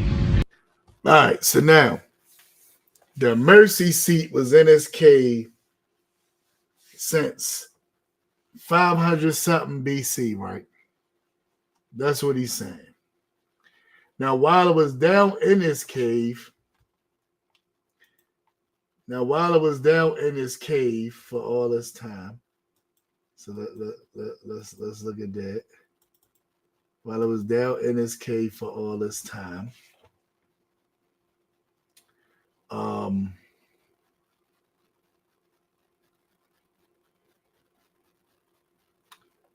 the Mashiach died on a cross.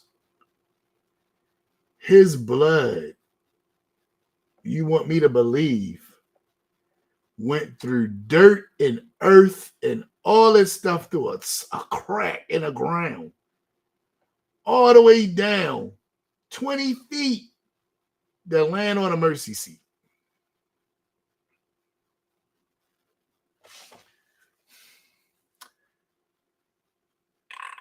I just can't buy it. I'm sorry, right? When I hear it, I'm like, what the world is going on here? And why would that be important? Why would that even be important that something like that would even happen? But I'm just like, huh? Now, What also took place in the midst of all that is we're going to find out that this blood was still there.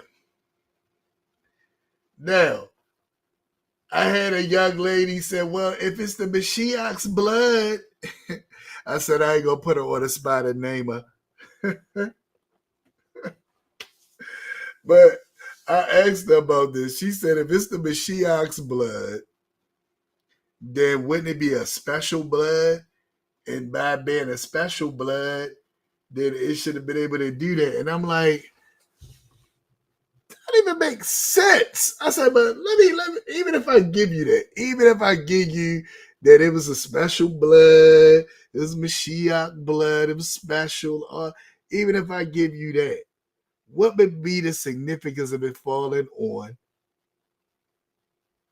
the mercy seat? See, this is when paganistic ideas come into play. Oh, goodness. I want y'all to look at something. This is where paganistic ideas come into play. I want y'all to look at something because y'all going to trip off of this. But I want y'all to look at it. All right, so let's do this. I want y'all to look at something.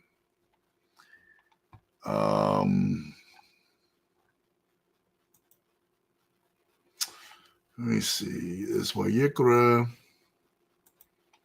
I believe it's 23. Right? And we're going to get into Yom Kippur because the idea about the mercy seat, no, this is dealing with Yom Kippur, right?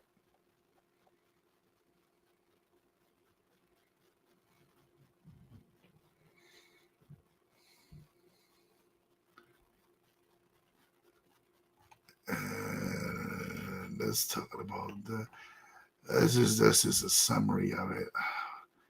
Was it? Oh, you know what? It's Vayikra 16. This is what goes into it.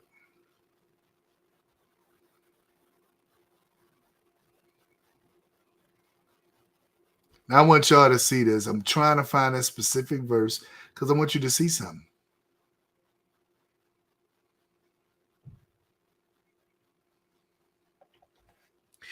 And Aharon, and we're going to look at verse 11. I want y'all to see this. I want y'all to see this well.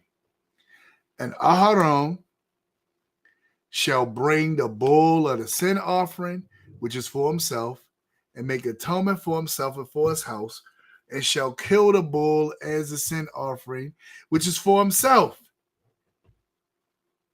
He shall take a censer full of burning coals of fire from the altar before Yahweh with hands full of sweet incense beaten fine. Bring it inside the veil. He shall put the incense on a fire before Yahweh. The cloud of incense may cover the mercy seat that is on the testimony lest he die. Now, what is this mercy seat? This mercy seat is the way the cherubim are set up with their wings. The way they are set up with their wings touching each other and the other wings raised up, is set up as a chair or a throne. That's why you see in certain verses where it says that the Almighty rides on a throne. Let me find it where it says that. Let me find that for you. All right.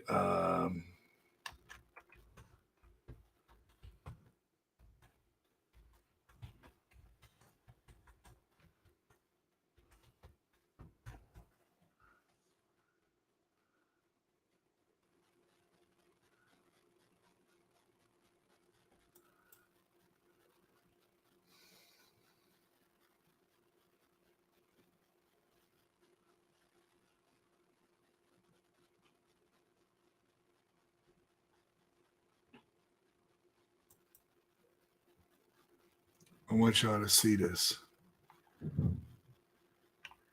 This is from Psalm or Tehillim 18:10, right? Look at what it says. He rode upon a curve or cherub and flew. He flew upon the wings of wind. This is talking about the Almighty, right? Why do they say he rode upon a cherub?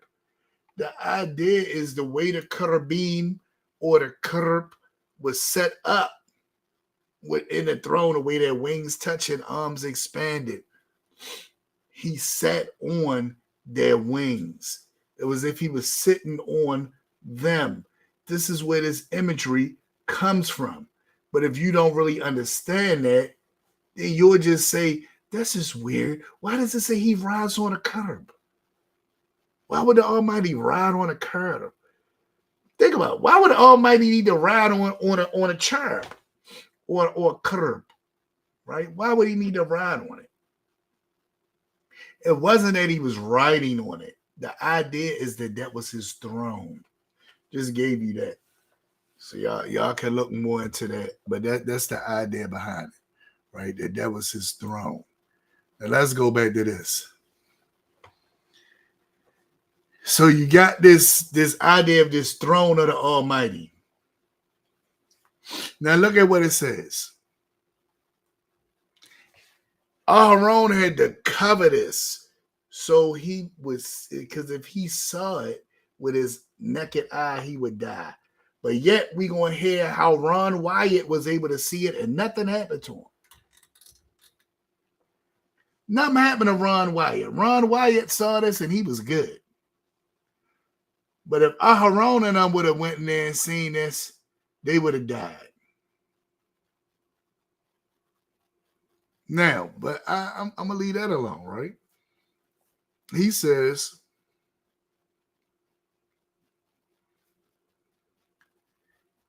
it says it clearly. He shall place the incense upon the fire of Yahweh, that the cloud of incense may cover the mercy seat that is on the testimony, lest he die.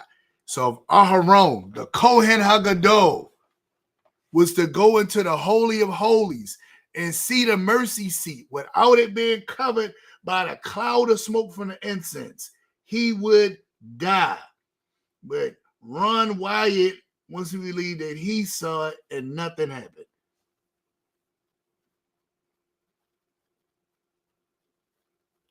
That should even make you think. How was Jeremiah able to carry that out? Right?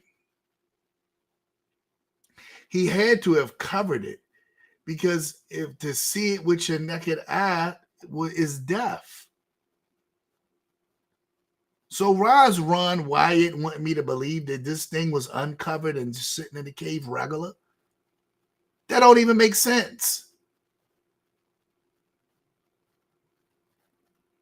All right, but I'm gonna keep going though, because that don't make sense. But okay.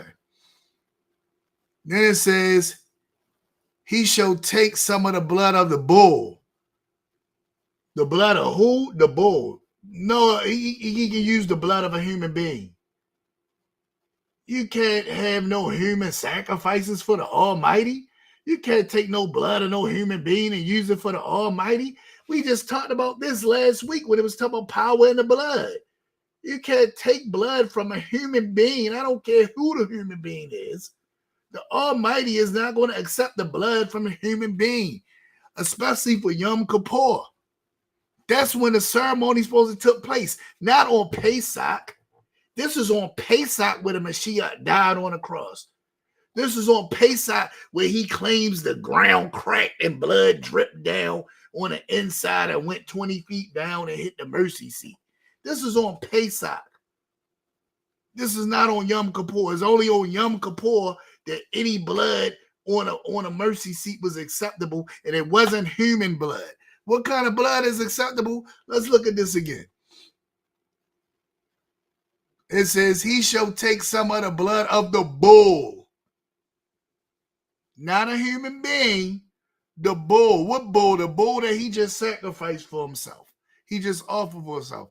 And sprinkle it with his finger on a mercy seat. The priest is to sprinkle this with his finger, not it magically drip down from the ceiling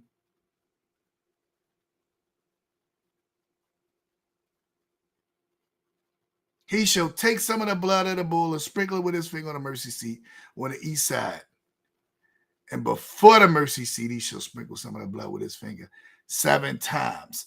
Now, why was he sprinkling his blood on the mercy seat? This sprinkling of the blood on the mercy seat did not have anything to do with atonement for the people. This was to cleanse the temple. Let's go further. Let's see why. We will see, well, why did he do that? Then he shall kill the goat. He's going to do the same thing with the goat for the sin offering, which is for the people. Bring his blood into the veil. So the goat was killed as the sin offering for the people. But that's not what his blood is about. We're going to see. I want you to see what his blood is about, because I want you to hear the truth before you get caught up with this guy's charismatic story like other people got caught up with. So he says that he should kill the goat for the sin offering, which is for the people. Remember, the people had 2 goats. They never talk about the 2 goats. They always talk about the goat that was killed and the blood from the goat that was killed and all this stuff. What about the goat that was kept alive? It was a goat that was kept alive. It was a goat that was kept alive. Let's look at this. He says, where I'm at. Then he shall kill the he-goat of the sin offering, which is for the people. Bring his blood inside the veil. And do with the blood as he did with the blood of the bull. So he's supposed to do the same thing he did, what he did with the blood of the bull. He's supposed to do that with this blood of this goat and sprinkle it on the mercy seat and before the mercy seat, just like how we just did with the goat. Now, look at what it says. So he shall make atonement for the holy place. Wait a minute. I thought it was for the people. I thought this was supposed to be an atonement for the people. The blood atoned for the people, right? This ain't say nothing about atoning for the people. Let's read it again. So he shall make atonement for the holy place because of the uncleanness of the children of Israel, and because of their transgressions, for all their sins. So he shall do for the tabernacle of meeting, which remains among them in the midst of their uncleanness. The blood wasn't to rectify nothing for no human being. This blood that was sprinkled on the mercy seat and before the mercy seat was for the atonement of the tabernacle, of the holy place and the most holy place. That's what this blood was for. And it wasn't a human being blood. It was a bull and a goat. That's it. Those 2 animals only. Not a lamb, not a bird, a bull and a goat. So you got to make this clear, because a lot of people can get caught up in his charismatic story and say, oh man, and it's so charismatic. And he can get you caught up. So I'm going to let you hear the rest of this, but I just want us to hear clearly what it is. So then as he says this stuff, we can look back at these verses and you can see that it's not what he's saying it is. Let's listen to him some more. When the centurion stuck his spear in Christ's spleen and probably left ventricle to make sure he was dead before he gave the body to Joseph of Arimathea, when he pulled that spear out, the separated platelets and serum of the blood of the Son of God gushed out, went down through that crack onto the mercy seat. And that ratified the old covenant and the new covenant. He said ratified. What's this? I want to see what ratified. He said ratified, right? Let's see what ratified mean before I just assume I know what Ratified.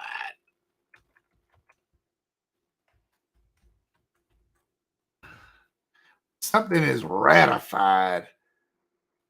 What does that mean? Right? Ratified. Like let's look at this.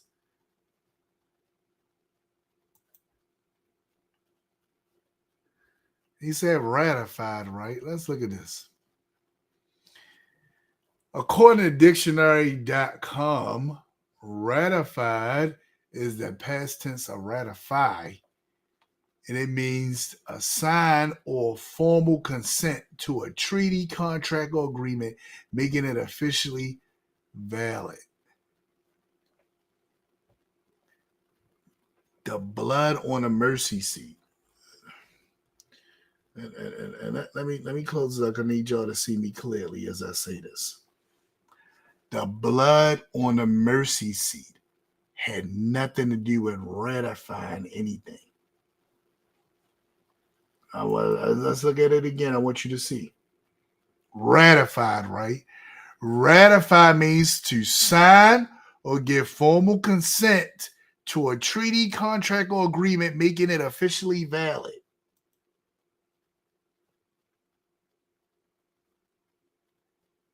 Blood on a mercy seat had nothing to do with ratifying anything. The blood of the bull and the goat or the mercy seat was to bring about atonement for the tabernacle. The tabernacle would become unclean because of all the unrighteous things the Israelites did throughout the year and all the different offerings that was brought up for them. Right? Because of all those things that took place, it was the temple had become unclean. So the only way to cleanse the temple,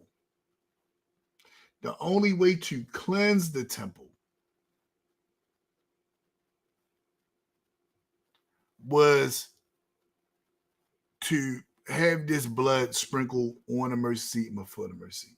It had nothing to do with ratifying anything. The fourth trip I made into this chamber, it was spotless.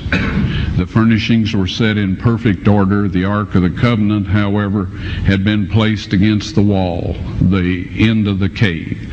The end of the cave was a beautiful crystal radiating the colors of the rainbow. Now, I know New Age and all that goes in for rainbows, so do homosexuals and all of that. But God used it first, all right? It's around his throne, and it's around his earthly throne. Now, there's no veil in this setup. So it is the earthly, it's God's temple on earth, or his residence where he once dwelt. And anyway, when I found that cave is not his temple. Is not the place where he chose to have his name established. What are you talking about? Oh my goodness. Found it like this. There were 4 young men standing in there. And I started to say, you know, what are you doing here? And I froze. I couldn't move, couldn't breathe, couldn't do anything. One of the people said, we are the 4 angels that have been taking care of the ark since Moses put the tables of stone in it. Now, this is another thing. Where does it say in Torah that it was 4 angels that guarded the ark since Moshe put the tables of stone that had the 10 commandments in it?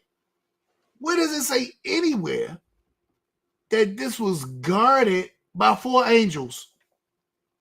And now these 4 angels are talking to our brother Wyatt here. Y'all don't find this problematic for all y'all that bought into this? All y'all that bought into this, y'all don't find this problematic? that now he introduced something that Torah or no scripture within the whole Tanakh mentions this. No scripture in the Tanakh mentions this. No scripture in the Brit Shah mentions this. I don't even think a script, maybe I haven't really read the Apocrypha, but those of y'all who know the Apocrypha, maybe it said in the Apocrypha, because he is coming from the Apocrypha. He came from Second Maccabees, even though that wasn't even fulfilled, but he came from there. So maybe that's where he coming from, but I never heard of this. I said, what 4 angels was guarding the Ark of the Covenant since Moshe put the tablets in? What no 4 angels guarding no Ark of the Covenant? What are you talking about? But notice how he adds that in, because that's going to give validity to this next claim that he said. If it just would have been some guys that just was in there working and they wasn't nobody and they told him, he'd be like, man, that could be your blood, right? But notice what he says is going to happen. Now remember, this blood dripped on a mercy seat for at least over, by the time he felt this, probably at least almost 2,000 years, this blood had dripped on a mercy seat. Almost 2,000 years, right? Blood dripped on a mercy seat. Let's finish with it. So he got to tell us angels told him this, because if he don't say angels told him this, we're going to be looking at him like, man, what are you talking about? You sound crazy. So you got to tell us, oh, angels told me this. Now watch this. Right? And they instructed me to set up my video camera with the tripod, aim it at the Ark of the Covenant, and they went over, lifted the mercy seat up. I don't know how heavy it is. I've never tried to. Now, they want you to record the Ark of the Covenant that only the high priest got to see. Nobody else really got to see this Ark of this Covenant. Only the high priest. And that was only one time out the year. But they told you, set your camera up on a tripod to record it. That don't seem fishy to y'all. This don't seem fishy to y'all that believe this. Y'all really believe this happened? Y'all really believe it? This don't seem fishy to y'all. It seems fishy to me. I don't know. Maybe it's just me. But I'll let it go on. Lift it, but it's solid gold. And the angel said, take the tables of stone out of there. God wants everyone to see those. So now he's saying that the angels told him to take the stones with the commandments on it out there.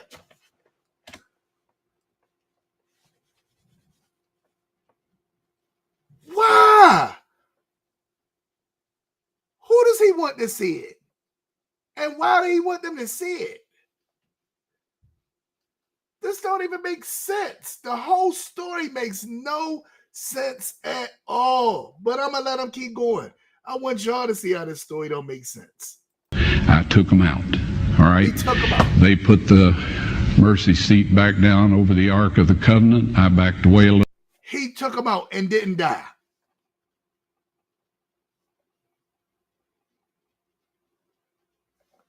I'm going to go on. Little bit.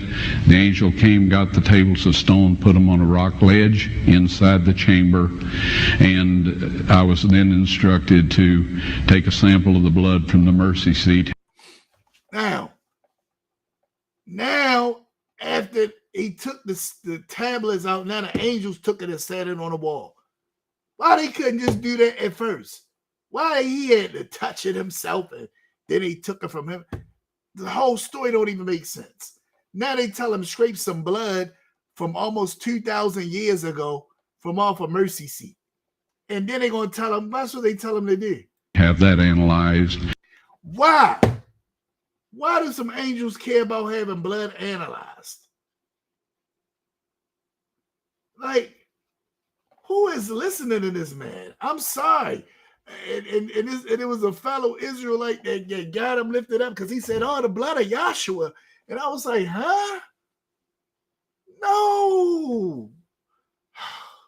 And I did everything the angel told me to do.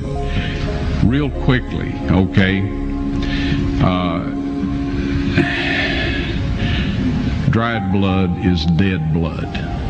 Everybody knows that, all right? They can test the blood of the pharaohs, the mummies of the pharaohs, all right? There's certain things that... So notice how he threw out the mummies and the pharaohs, right? What he not telling you about the mummies and the pharaohs, when they test the DNA and all that stuff on them, is not that they testing the blood. They taking stuff from their tissue and testing the DNA. It's not so much the blood.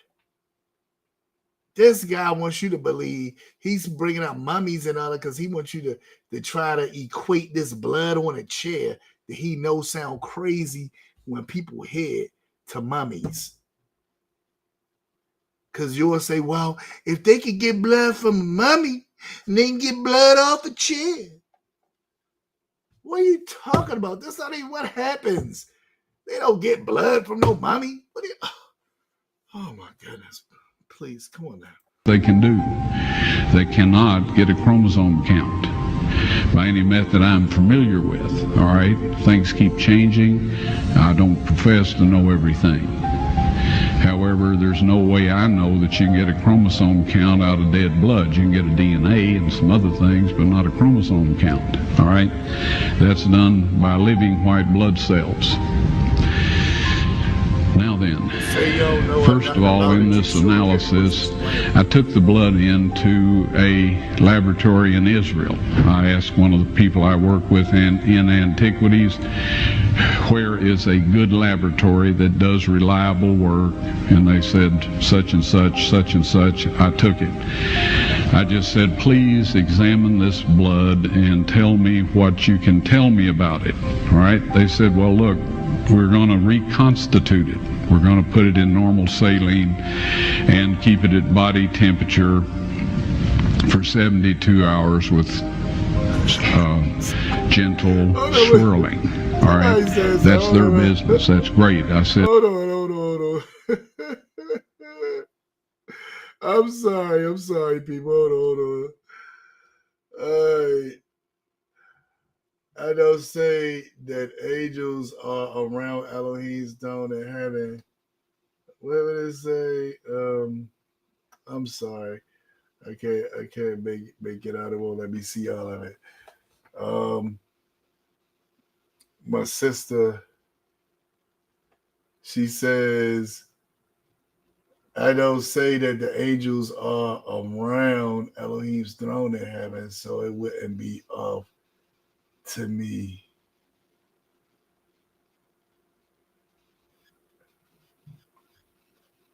Huh? I guess you said that you it wouldn't be off to you about the four angels that's supposed to be. But I understand how you can try to equate it, Koti, and say, well, it could be the case because, hey, you got angels in heaven that surround the throne. And that's probably what he wants you to base it off of, right? I'm saying it doesn't say nowhere in the Bible at all that 4 angels was guarding the Ark of the Covenant. It says that nowhere. So just because I know angels are around the throne, I can't say, okay, well, that explains that. That don't explain that. It don't explain it. So I hear what you're saying with it. It sound nice to say, oh yeah, well maybe it means no. It has to say it in the scripture. It has to. You can't just make something up, but because it sound cool and slick, then we just go with it. It says nowhere in the scriptures anything about 4 angels around the Ark of the Covenant. Nowhere. That's the point I'm making.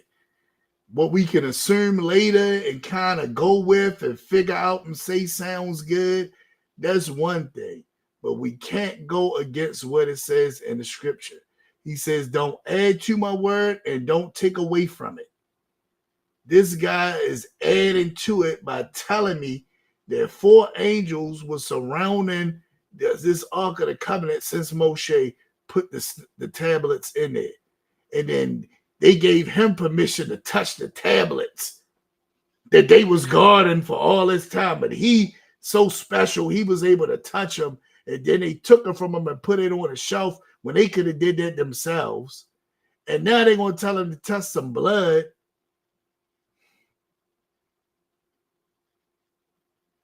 That's been on a mercy seat for almost 2,000 years. And he tried to tell me, oh, the mummies.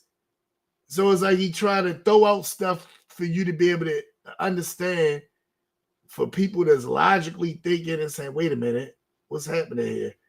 He tried to throw out stuff for people like me that's going to be skeptical.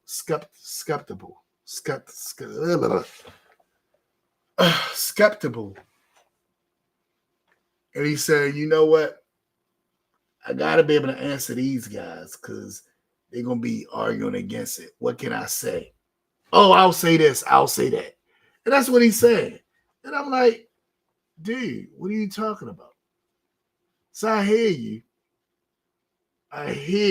But no.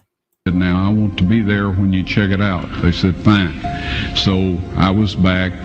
They checked it out. I said, now, they said it's human blood. We can tell that. They did whatever tests they need to do. And then I said, take some of the white blood cells and put them in a growth medium. Now, he just got finished telling us, oh, the white blood cells are dead. Now he's telling them to do this. First, he said he don't know nothing about it, but now he know about growth mediums and all. I'm like, okay, all right. Let me just... let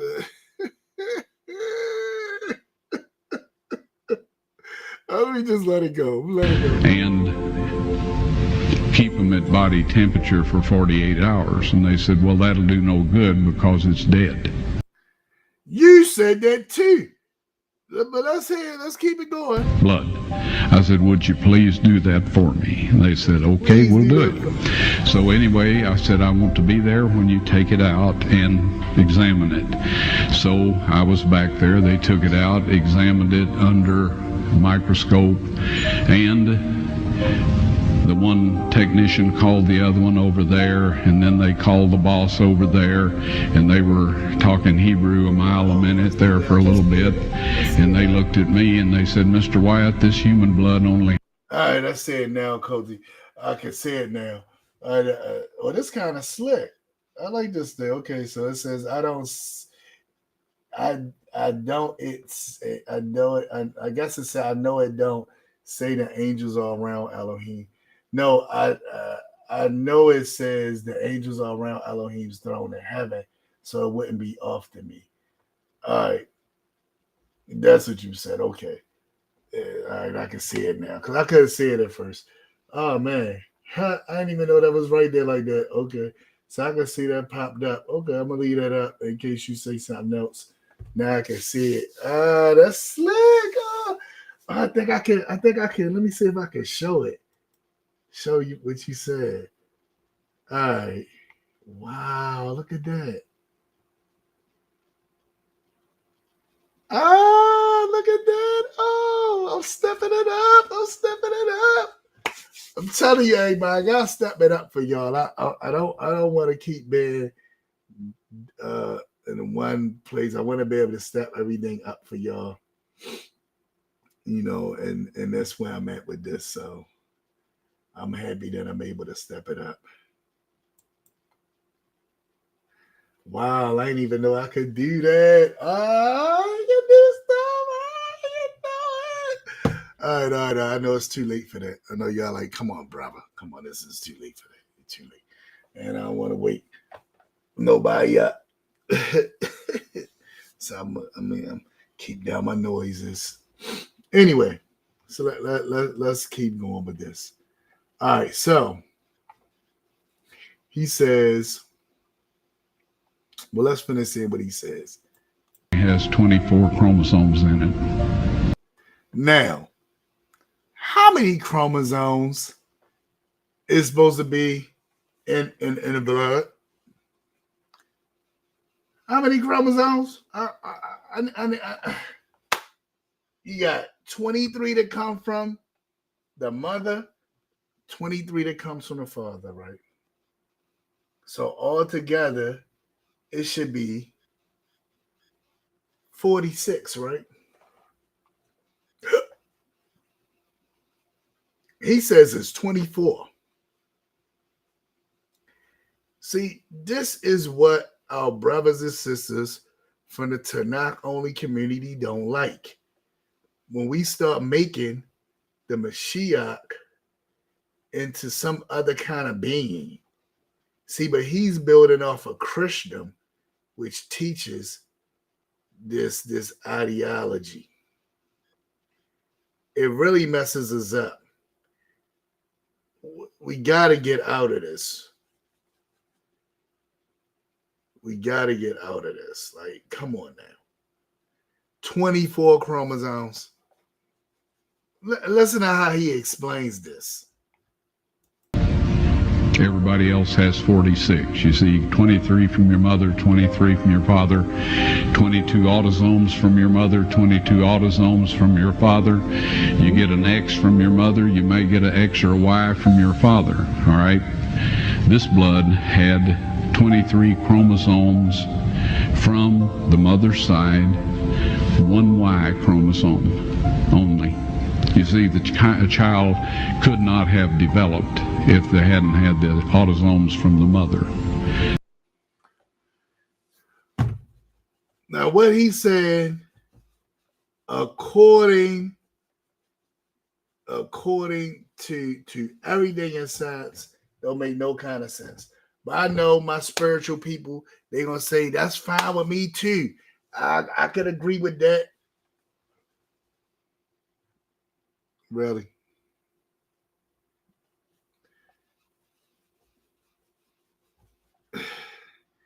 This is what y'all got, as my grandfather explained to me years ago. If the Mashiach is beyond human, then of course he would have been able to keep all the laws and commandments, right? The mere fact that he was human and was able to do it is what gives you the opportunity to be able to do it through him. Right? Because he was human. So you're inspired and you're striving to be like him. But if he's some kind of super being, then you can never be like him anyway. So then the main thing that a sister I know didn't like about a play, we went and seen a play at Sight and Sound. And at the end of this play, Moshe received the 10 Commandments. And while he's up there receiving the 10 Commandments, he stops and he said something that is not in the Bible. Just like how Ron Wyatt just pointed out something that wasn't in the Bible. He says, Lord, we'll never be able to keep all these commandments. And then the Almighty says, I know. It's like, you know, that's why I'm going to send my son. This is the idea that he's trying to bring up with this. I know y'all can't keep it, so I'm going to send some miraculous stuff to happen so that all y'all got to do is believe in him and you're going to be all right. But that's not what the Rabbi was teaching. The Rabbi was teaching, keep the Torah. The Rabbi was teaching, keep the commandments. He wasn't teaching, just believe in me and you're going to be all right. He didn't say that. But that's what this guy wants us to believe. Let's listen to him. So all of his physical characteristics were determined by his mother's side of the family, her autosomes. His maleness was determined by this one Y that came from a source, not a human male. Now, this should also mess your head up, because the tribe that you come from is determined by your father. That's why they call him the son of the weed, right? So if I buy into what you're saying and what he's saying, then how is he the son of the weed if he don't have none of the weed in him? If everything is based off his mother, and we know from the accounts that we see within the text that his mother was from the Levites.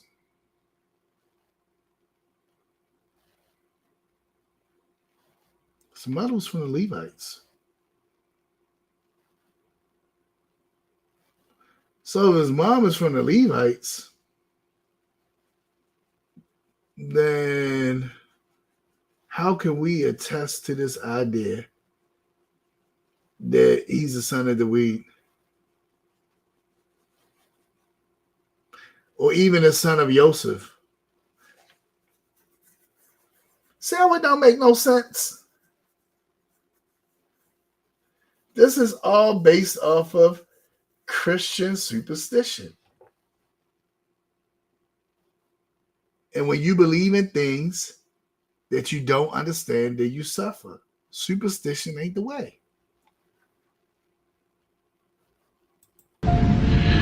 Then they said, this blood is alive. And then they said, whose blood is this? And watch this fake cry.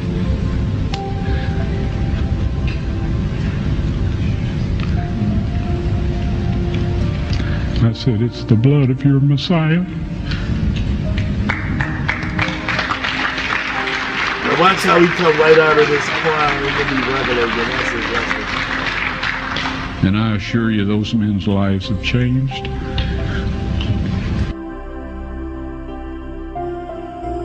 Jesus' blood flowed out of his side, a crimson current onto the rocks below, and onto the mercy seat of the Ark of the Covenant, ratifying the Old Covenant and the New Covenant. What are you talking about? Blood on a mercy seat does not do that. The blood on a mercy seat wasn't even to bring atonement for the people. It was to bring atonement for the building. See how when you don't know Torah, stuff just can easily be misconstrued. But when you know Torah, you can sit back and say, it don't even make sense. Ratified what? The old and the new covenant? What are you talking about? It is no old and new covenant. There's only one covenant, the Torah. There's no old and new covenant. What are y'all talking about?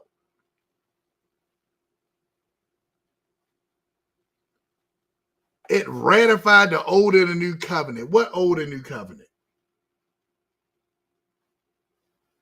There's only one covenant.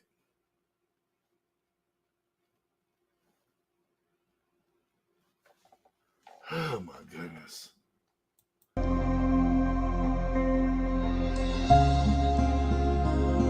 This drawing is so funny. Look how it stayed the chair. Oh my goodness. In the New Testament, it mentions the blood hidden in the earth. This is he who came by water and blood, Jesus Christ, not only by water, but by water and blood. And it is the Spirit that bears witness, because the Spirit is truth. For there are three that bear witness in heaven, the Father, the Word, and the Holy Spirit, and these three are one. And there are three that bear witness on earth, the Spirit, the water, and the blood, and these three agree as one. If we receive the witness of men, the witness of God is greater. For this is the witness of God, which he has testified of his Son. In these free handouts, it gives these verses. Now I'll share a couple of them with you. 1 John chapter 5, verses 8 and 9. It says, there are three that bear witness in earth, not in the earth, but in earth, meaning under the ground, the Spirit, the water, and the blood. and these three agree in one. Then verse 9, it says, if we receive the witness of man, the witness of God is greater, and this, speaking of the blood and the water presented to our hearts and minds through the power of the Holy Spirit.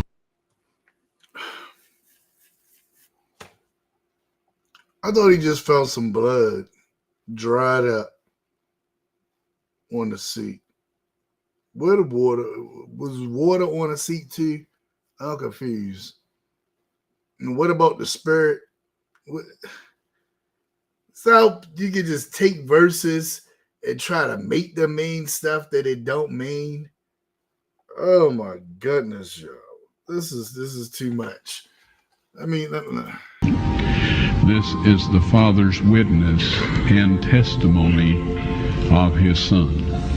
Now, in a court trial, a witness gives a testimony. That testimony becomes evidence or proof, right?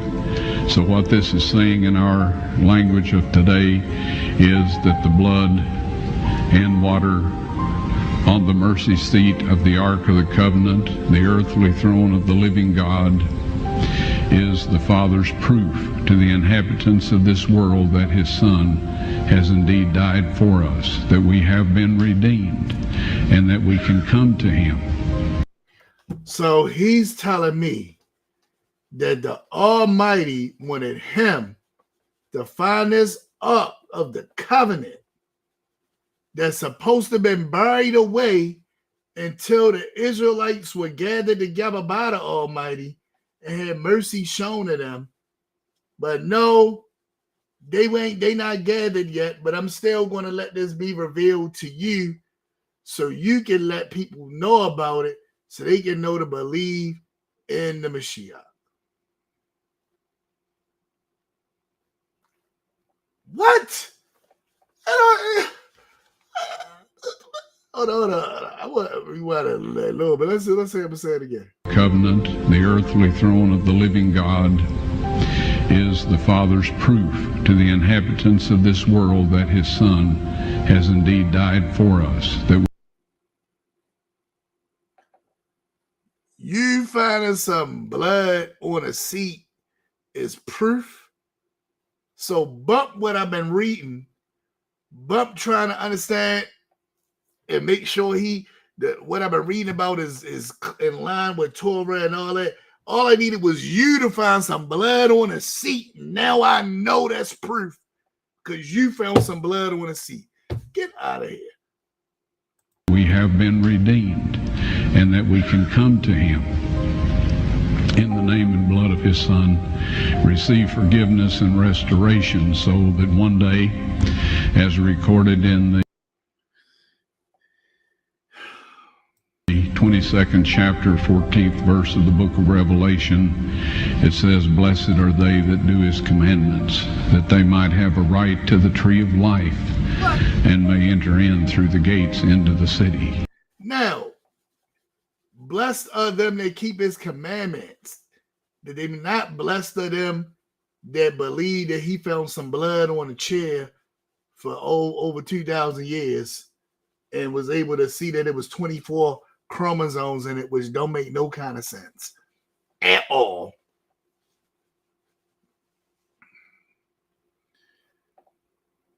Oh my goodness. The payment, dear friends, has been made. And in God's appointed time, you will be able to see the proof for yourself. I believe the Ark of the Covenant will stay right where it is throughout eternity. I believe it will too in Ethiopia. It is God the Father's proof to the inhabitants of this earth that his Son died for us. We're not thinking, people. Why would the Almighty need his ark to be buried in a cave and had blood dripped on it from 20 feet from across and miraculously didn't get soaked in the earth, but it miraculously went straight down and just dropped on a mercy seat? Right? all this miraculously took place,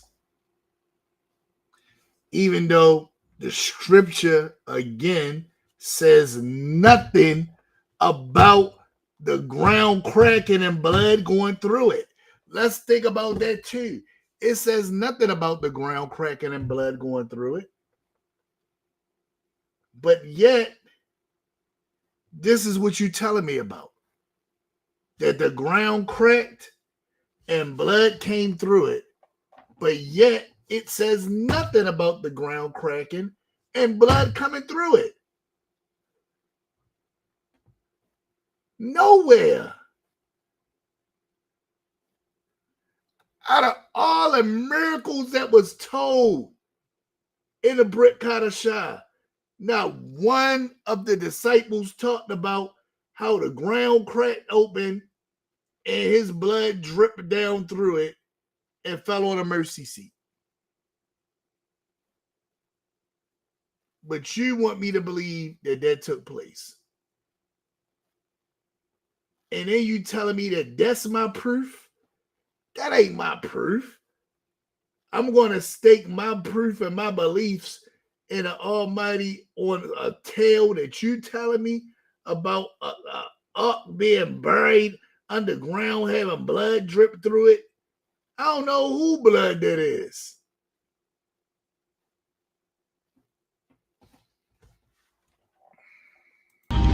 Now, there are some things that are going to happen in the future. Then he about to prophesize about some things that's going to happen in the future. You know what's going to happen in the future? Let me tell you what's going to happen in the future. Oh my goodness. People, I know I had some other stuff I wanted to get into, but I don't have time. It's almost 2:40. I mean, I always been on here on here for over 2.5 hours. I'm about to close this up. Thank y'all for bearing with me as I tried out all this new stuff. Yeah, so studio look a little different to y'all, I know. But I just wanted to try out some new stuff to see how it will work. It was a rough at the beginning, but I was happy that I was able to find out things because I could have went through the show thinking y'all could hear the video and y'all wouldn't have been able to hear any of the video. But I was able to figure out that, and I was able to use this platform, and it looks kind of nice. I like how it looks, you know. It looks nice. I like it, and all that good stuff. So, yeah. Oh my goodness. Oh my goodness.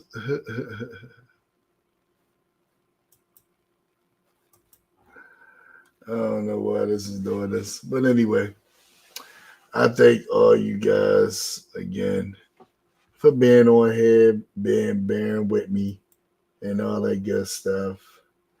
And you know, I will see y'all the next time.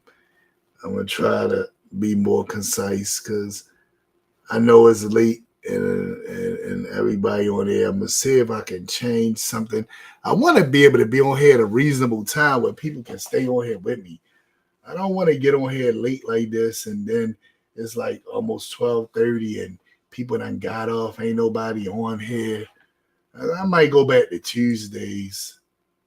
I'm thinking about just going back to Tuesdays and just trying to do it early again and see if that'll work. So I think I'm going to do that for next week. I think next week I'm going to do it on Tuesday and try and make it early again. Because Wednesday late at night, it's like everybody tired and sleep. It's not the same. I remember Tuesday people used to be engaged and, you know, and I appreciate my sister having heart for serving and for her being on here. Really appreciate her. She did her thing. And yeah, so I really appreciate that. And all of that. So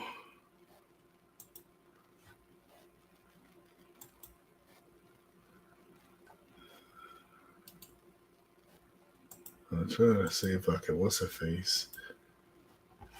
But I appreciate that. Thank all of y'all for being on here and all that good stuff. And yeah, so thank all y'all for being on here and all that good stuff. I appreciate each and every one of you. And I'm going to call it a night. So I'll talk to y'all later. And with that, I bid you shalom.